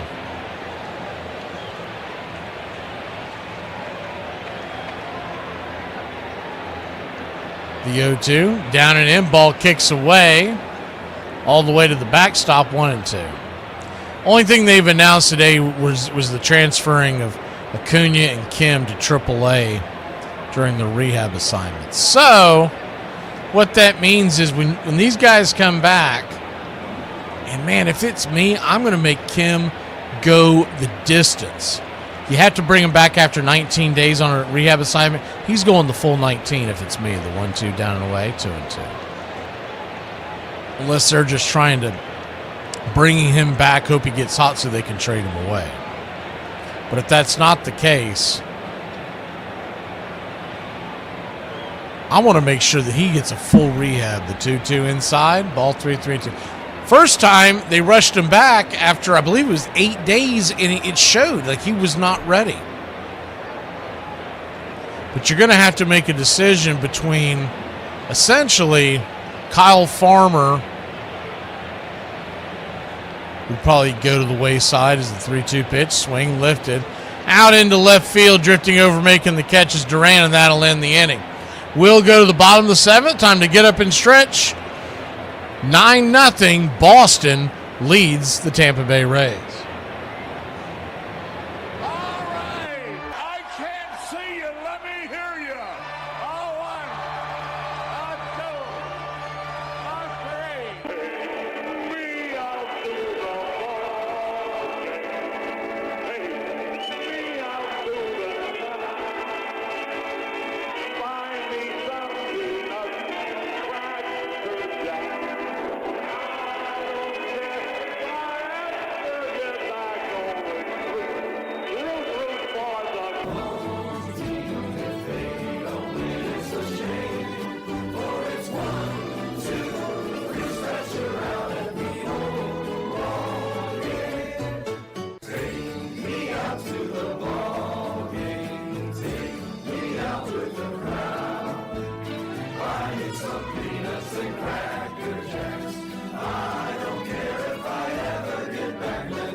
Welcome back. I hope so, Charlie. I hope the Braves come back on a tear.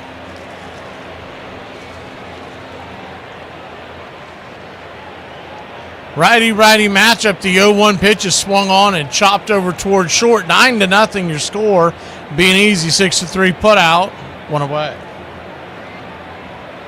But essentially, we're talking about just before we went to the break. And you're going to have to make a decision when Acuna comes back. I would think the easy answer is they're going to DFA Farmer. The other one after that is going to be, what do you do? Is the first pitch right there, first strike? It's 0-1. Righty-righty matchup, the 0-1.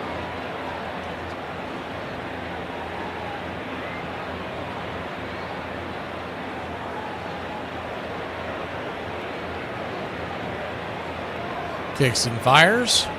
Right there at the knees, it's 0-2. I think the decision's going to be, it's going to be a tough decision, but I think the decision's going to be, are you kicking Eli White or Brewer Hicklin to the curb? And it really comes down to, does Hicklin start swinging the bat well? He's got decent speed. He's not Eli White. The 0-2. Swing and a miss. Strike 3. Strike out there by Roycroft. 29 pitches in, 2 down.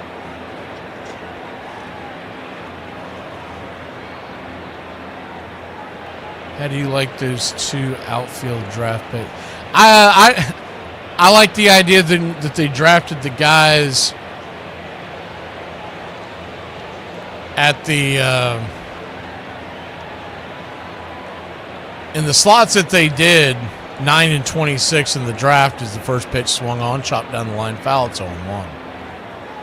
And I like the idea that they ended up going with guys that are in college that'll come to the majors quicker. After that, they did a heavy hand of high school pitchers. The 0-1 pitch swing, lifted high and deep into left field, and that ball is gone. A solo shot, Narvaez cracks his 3rd home run of the year, and it's 10-0 Boston.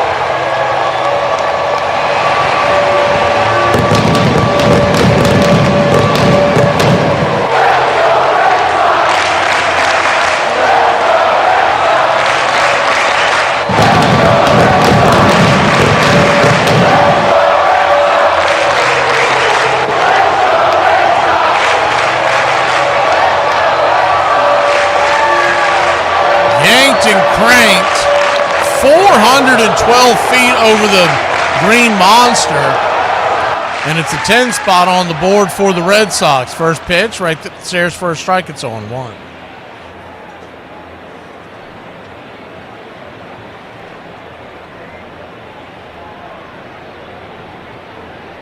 Yeah, you won't be able to keep both of them. He's the 0-1 inside, 1-1.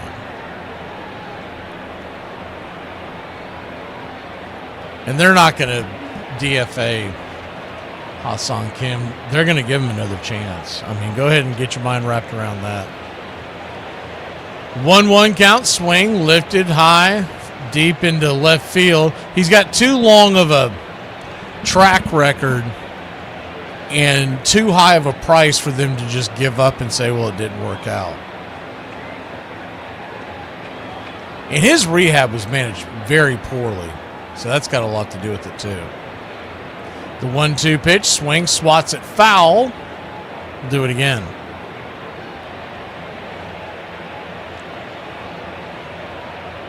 They're going to have to make some decision. And remember something, too. I think there's a good chance that when we get to, we'll say middle of August, that Atlanta has at least 8 new faces on the roster that they don't have right now. Pitch down and in, 2-2. And I know that sounds like a lot, but when you realize Acuna's coming back, Kim is coming back, A.J. Smith-Shawver is about to go out for his 4th rehab assignment. start. The 2-2 fouled away. Chang 1 for 3 on the day. Schwellenbach won't be back by then, but I do believe the Braves are going to add at least one starter to the mix. The 2-2. Swing, pops it back. Do it again. Owen Murphy getting the start tomorrow. That's exciting, and you love to see him do well. The question is, how well are they going to allow him to do? Meaning, what kind of innings limit does he have on him being such a young kid? The 2-2 lifted high and deep into center field, going back on the track, making the Spider-Man catch at the back of the wall. What a great catch out there by DeLuca, and that'll end the inning. We go to the 8th inning, here in Fenway, 10-0. Boston all over Tampa Bay. Hey, you guys hear about that angry gymnast? He just flipped. Some people don't like cold weather. I love cold weather. You know, as soon as you step outside, your body is alarmed and you get to sprint to and from your car, so cardio. And when you walk around, you get to curse to yourself like, son of a bitch, it's cold. You know, and everywhere you walk, you're just head down, not looking at your surroundings. And even though you're not sick, you get to be like, and you get to be outside and slip. And why go to the beach for free when you can go skiing for $37,000? And your commute usually involves shoveling, and instead of dressing for fashion, you get to dress for survival. So I love winters. I'm having a baby! Do yourself a favor and flush it out. He was doing it with such joy and simplicity, almost as if he didn't know what he was doing. He just went up and did it. His hitting was just unprecedented. No one ever done that before. And that thrilled people. It excited people. It gave you a vicarious sense of accomplishment to see Ruth hit home runs. It became an exciting thing. For baseball, the timing of Ruth's accomplishments was perfect. At the beginning of the decade, a dark cloud of deceit had threatened the game. Accused of throwing the 1919 World Series, several Chicago White Sox players were tossed out of baseball. Disenchanted fans stayed away until they were lured back by the game's two new powers. In move to clean up game, team owners in 1920 made Judge Kennesaw Mountain Landis High Commissioner of National Pastime, and he brought baseball back. But Babe Ruth, too, was a big help to the commissioner with his spindle legs, beaming face, and booming bat. Even when the Bambino hit a single, thousands cheered and thousands more fought to see him play the game. I am gonna punch a hole through your face. Welcome back. Top of the 8th inning, Williamson fouls off the first pitch. Four-seam fastball. It's 0-1. Gamboa back out there. Lefty-righty matchup, the 0-1.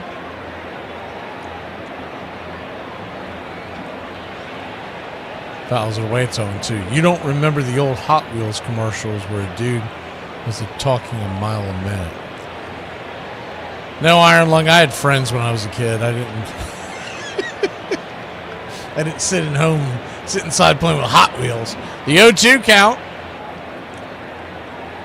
Swing, slaps it down the line, foul. No, honest engine, I think I know what you're talking about. It doesn't stick out to me, but I think I know what you're talking about.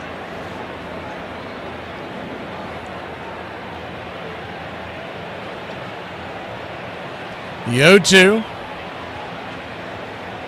Turns and kicks. Swing, punches it back, foul. We'll do it again. Haven't even, assuming getting good weather tonight in Atlanta. Got preoccupied with wondering if the smoke was going to do anything to this game.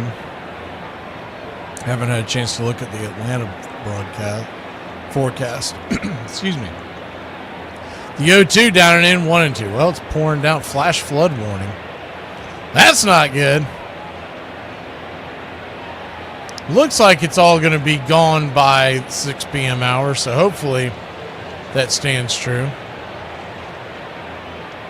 The 1-2 count, down and in. 2-2. I guess those of y'all that live in the area can verify that, but showing a flash flood warning right now in the Atlanta area. The rain is supposed to stop by 6 o'clock, the 2-2. Fouls it down the line, and we'll do it again. 7 o'clock tonight, and then tomorrow the game is 3:45, early start. And then we get your normal 1:15 on Sunday.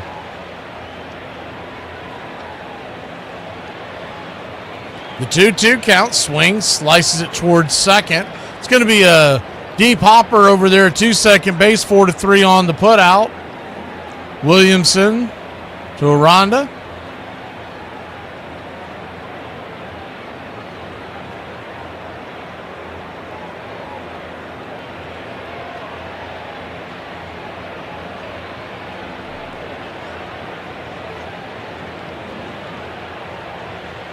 Top of the 8th inning, 10-0. A game that was nip and tuck until all hell broke loose in the 6th. First pitch swinging here by Taylor Walls. Rakes it up against the wall, bouncing off the bare hand of Jaron Duran. And it's going to be a one-out double for the Tampa Bay Rays.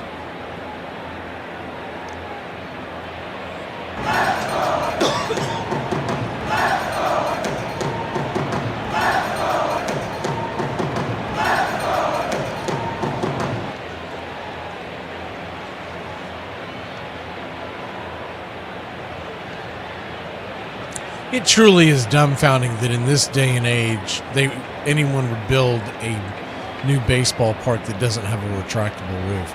First pitch, swing and a miss. Over the top, it's on one. I'll give anyone a pass if they live out west where it rarely rains.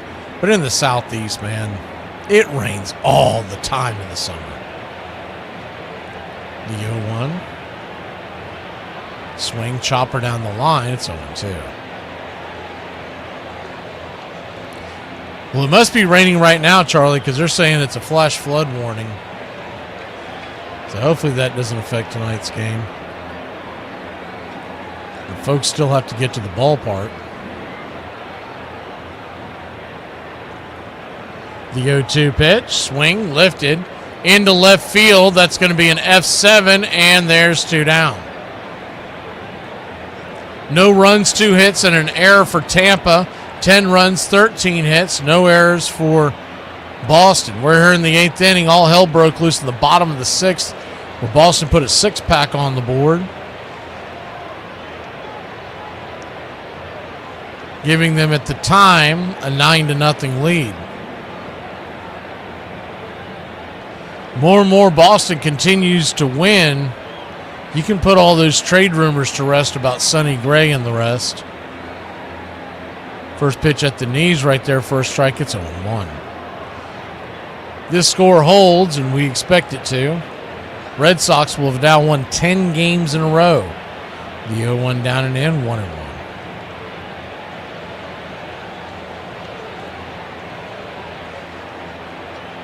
Yeah, it depends on where you live, where it happens, but yeah, it rains in Florida every day. It's on a different schedule no matter where you are. The 1-1 down and away, 2-1. Recently, we've been getting them in the early afternoon, but typically over the years, since I've moved back to a little over 10 years ago, usually like around the 5 o'clock hour is where you get it. Somewhere between 4 and 6 is where you usually get hit. The 2-1 inside, 3-1. But if you're over on the left coast of Florida, so Tampa Bay and whatnot, it's usually coming in at you around 2 or 3.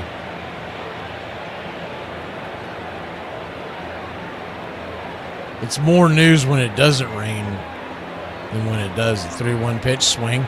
Ropes it up the middle, but right there to make the grab is Chang, and he'll flip it to first. 6-3 put out. We'll go to the bottom of the 8th in a blowout here in Fenway. After my husband died, I couldn't even look at another man for almost 20 years. Poor dear. But now that I'm out of prison, I can honestly say it was worth it. There's only one thing women want, and it starts with a P and ends with an S. Potatoes.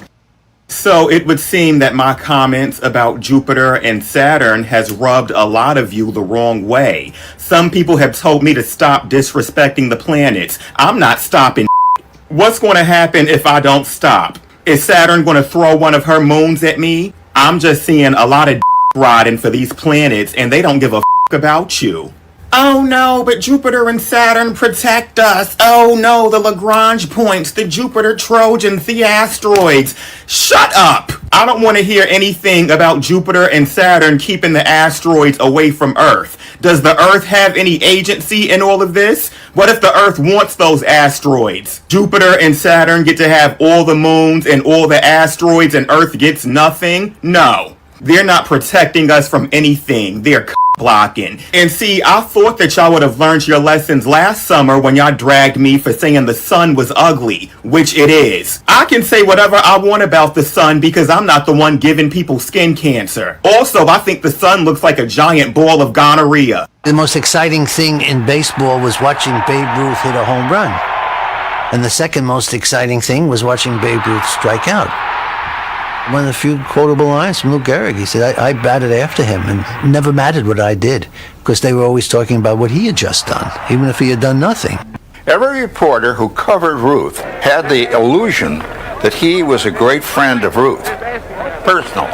And so the minute he started to write about Ruth, he was always writing about what he considered his friend. If the Babes fans couldn't get to a game, he would get to them.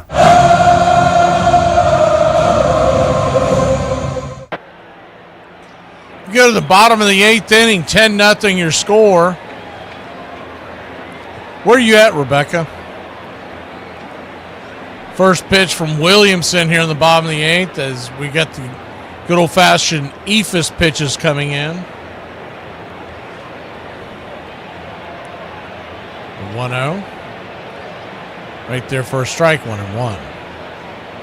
We'll go ahead and pull the screen back. We might get some home runs being clocked here, the 1-1. Fouls it away. It's 1-2. Well, this is an encouraging sign. Robert Suarez was videoed about a half hour ago as the 1-2 pitch lifted high into left field. Come down in the glove of Simpson. F7 in your scorecard, and there's one down. He was at Truist Park throwing, playing a little toss. It's good to see that he's back at it. In case you weren't here earlier, Jim Jarvis is back in the lineup tonight, and Brewer Hicklin. First pitch floating away. Ephus 1-0. Rafaela, the batter. I'd like to see Rafaela drop a bunt. Ball 2-2 as the pitch misses. A.J. Smith-Shawver is also heading to Gwinnett. 2-0 right there for a strike, 2-1. So they're all meeting up in Gwinnett, AAA. 2-1 misses, 3-1. You know who we haven't heard mention heading to Gwinnett? Is old Sean Murphy. The 3-1 pitch lifted high into center field. Underneath it is DeLuca, and there's 2 down. Sean Murphy needs to get up off his can. Or not. I guess it doesn't really matter. If we bring him back, we're going to lose Joey Barton. I'll be honest, I don't know if Murphy is an improvement. First pitch drops it for a strike. Ephus 0-1.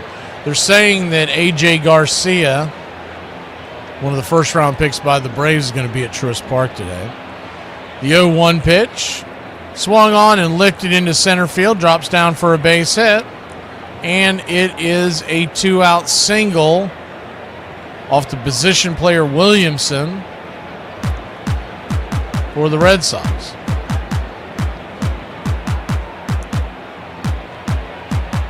One on, 2 out. First pitch, outside wide, 1-0.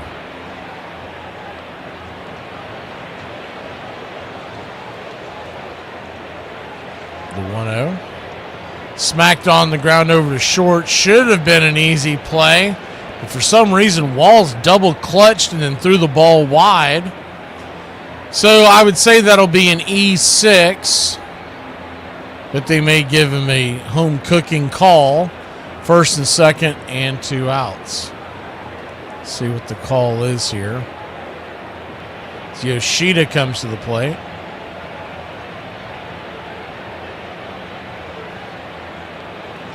Righty-lefty matchup, first pitch. Right there for a ball, it's 1-0. They gave that an infield single. That was not a single at all. The 1-1. Righty-lefty, 1-1 pitch, 2 on, 2 out. Swung on and pops it up. And Yoshida will finish the day 3 for 5 with 3 runs scored and a home run. We'll go to the 9th inning. Tampa Bay needing 11 to win this game. I ain't gonna lie, the most dangerous game to play is resting your eyes in the morning after you turn that damn alarm off. Please open up. Right. We just want to talk. How many of you are there? Just 2. Perfect. Talk to each other. I'm going to my girlfriend's house to meet her parents and hope to get lucky after. I need condoms, make it 2. Her mom's hot and I might get super lucky. You were so quiet at dinner. I didn't know you were so quiet. I didn't know your dad was a pharmacist. Why do you keep checking your phone? Ain't nobody calling you. No one in recorded history is as surprised as my husband when I tell him about plans that I've told him 42 times. Now, sir, I'm trying to gentle wife, right? I don't want to nag you, but if you don't get your narrow ass in that car, I'm going to slap the black off your ass, and I'm not playing. So you mean to tell me you coming home from a long day of work, I done cleaned your whole place, I done cooked you a nice hot meal, and I done set your stuff up for your shower, and you tripping on how did I get your address? Nintendo used to make the Wii. Then they decided to make a Switch. People would be standing along the tracks or out in the meadows because they had heard that Babe Ruth was on that train. They were hoping to get a half-second glimpse of him. He would wave at them. He would show them his cards, to say, I got a great hand. And the Babe being on the back platform and kids running from all over the place and jumping up on the train to get his autograph, to touch him, to look at him. You read about them and you heard about them. But suddenly, to see these big league ball players on your local sandlots, and you're talking about the best players, like Gehrig, Lefty Grove. There in the middle of it all was Babe Ruth. Moby Dick in a goldfish bowl. Every time I look at you, I lose my appetite.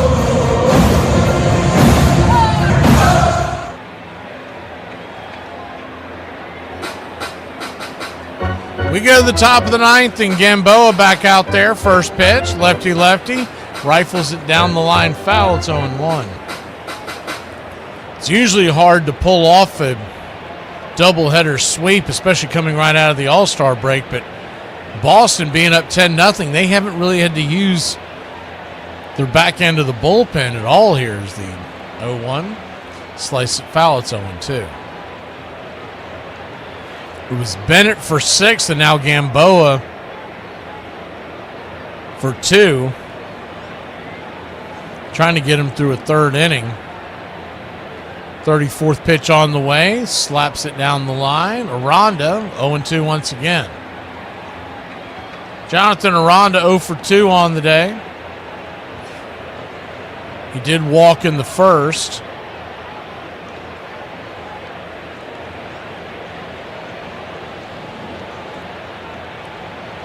Steps out of the box and climbing back in, the 0-2.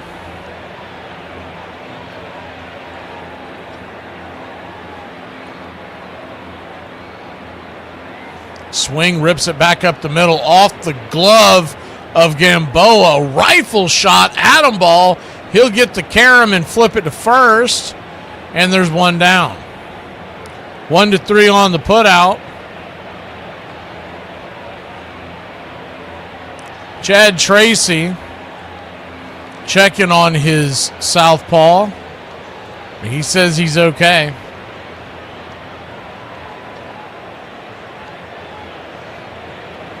Looked like it hit his glove. Yeah, it hit his glove. It did ricochet off his side, but shouldn't be anything that harmed him. Caminera takes a hack at the first pitch, fouls it straight back. It's 0-1.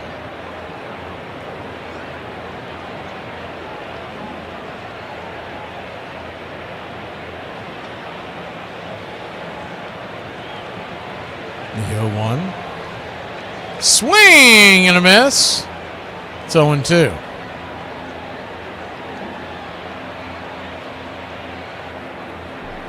Oh-2 count. Caminera 1 for 3 on the day. Remember, he got hit in the hand during the home run derby on Tuesday, but everything seems to be A-OK. The 0-2 fouls it back, and we'll do it again.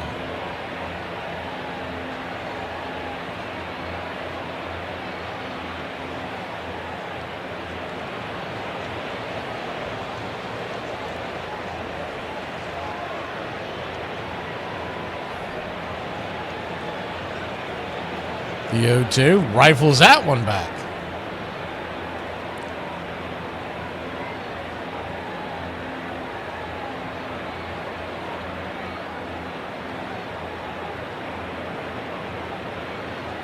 Major League Baseball did announce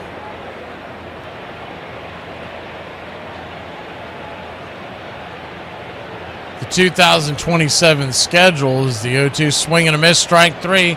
And there's 2 away.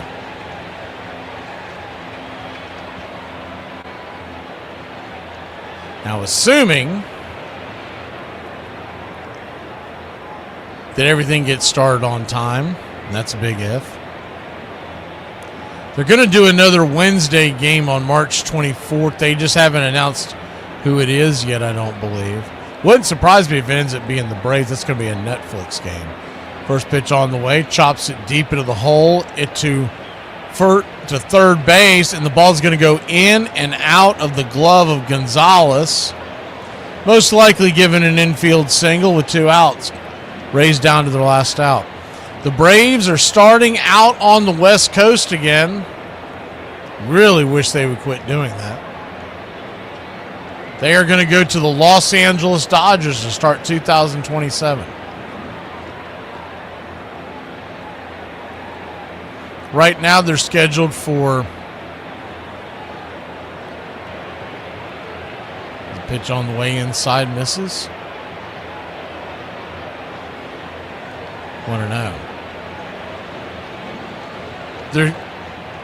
They're expected to start the season 1-0 pitch, swing, pops it up. Over at first base, and that's going to end the inning. That's going to end the game.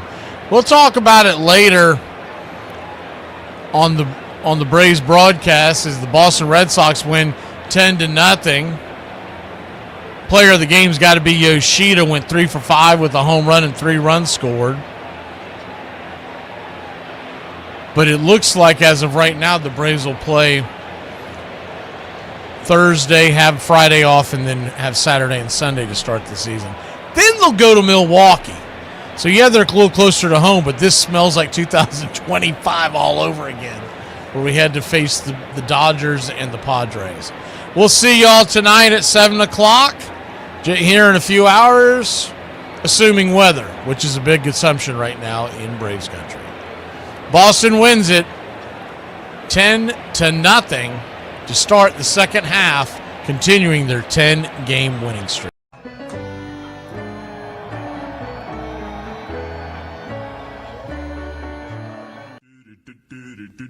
Goodbye, sweetheart. Well, it's time to go.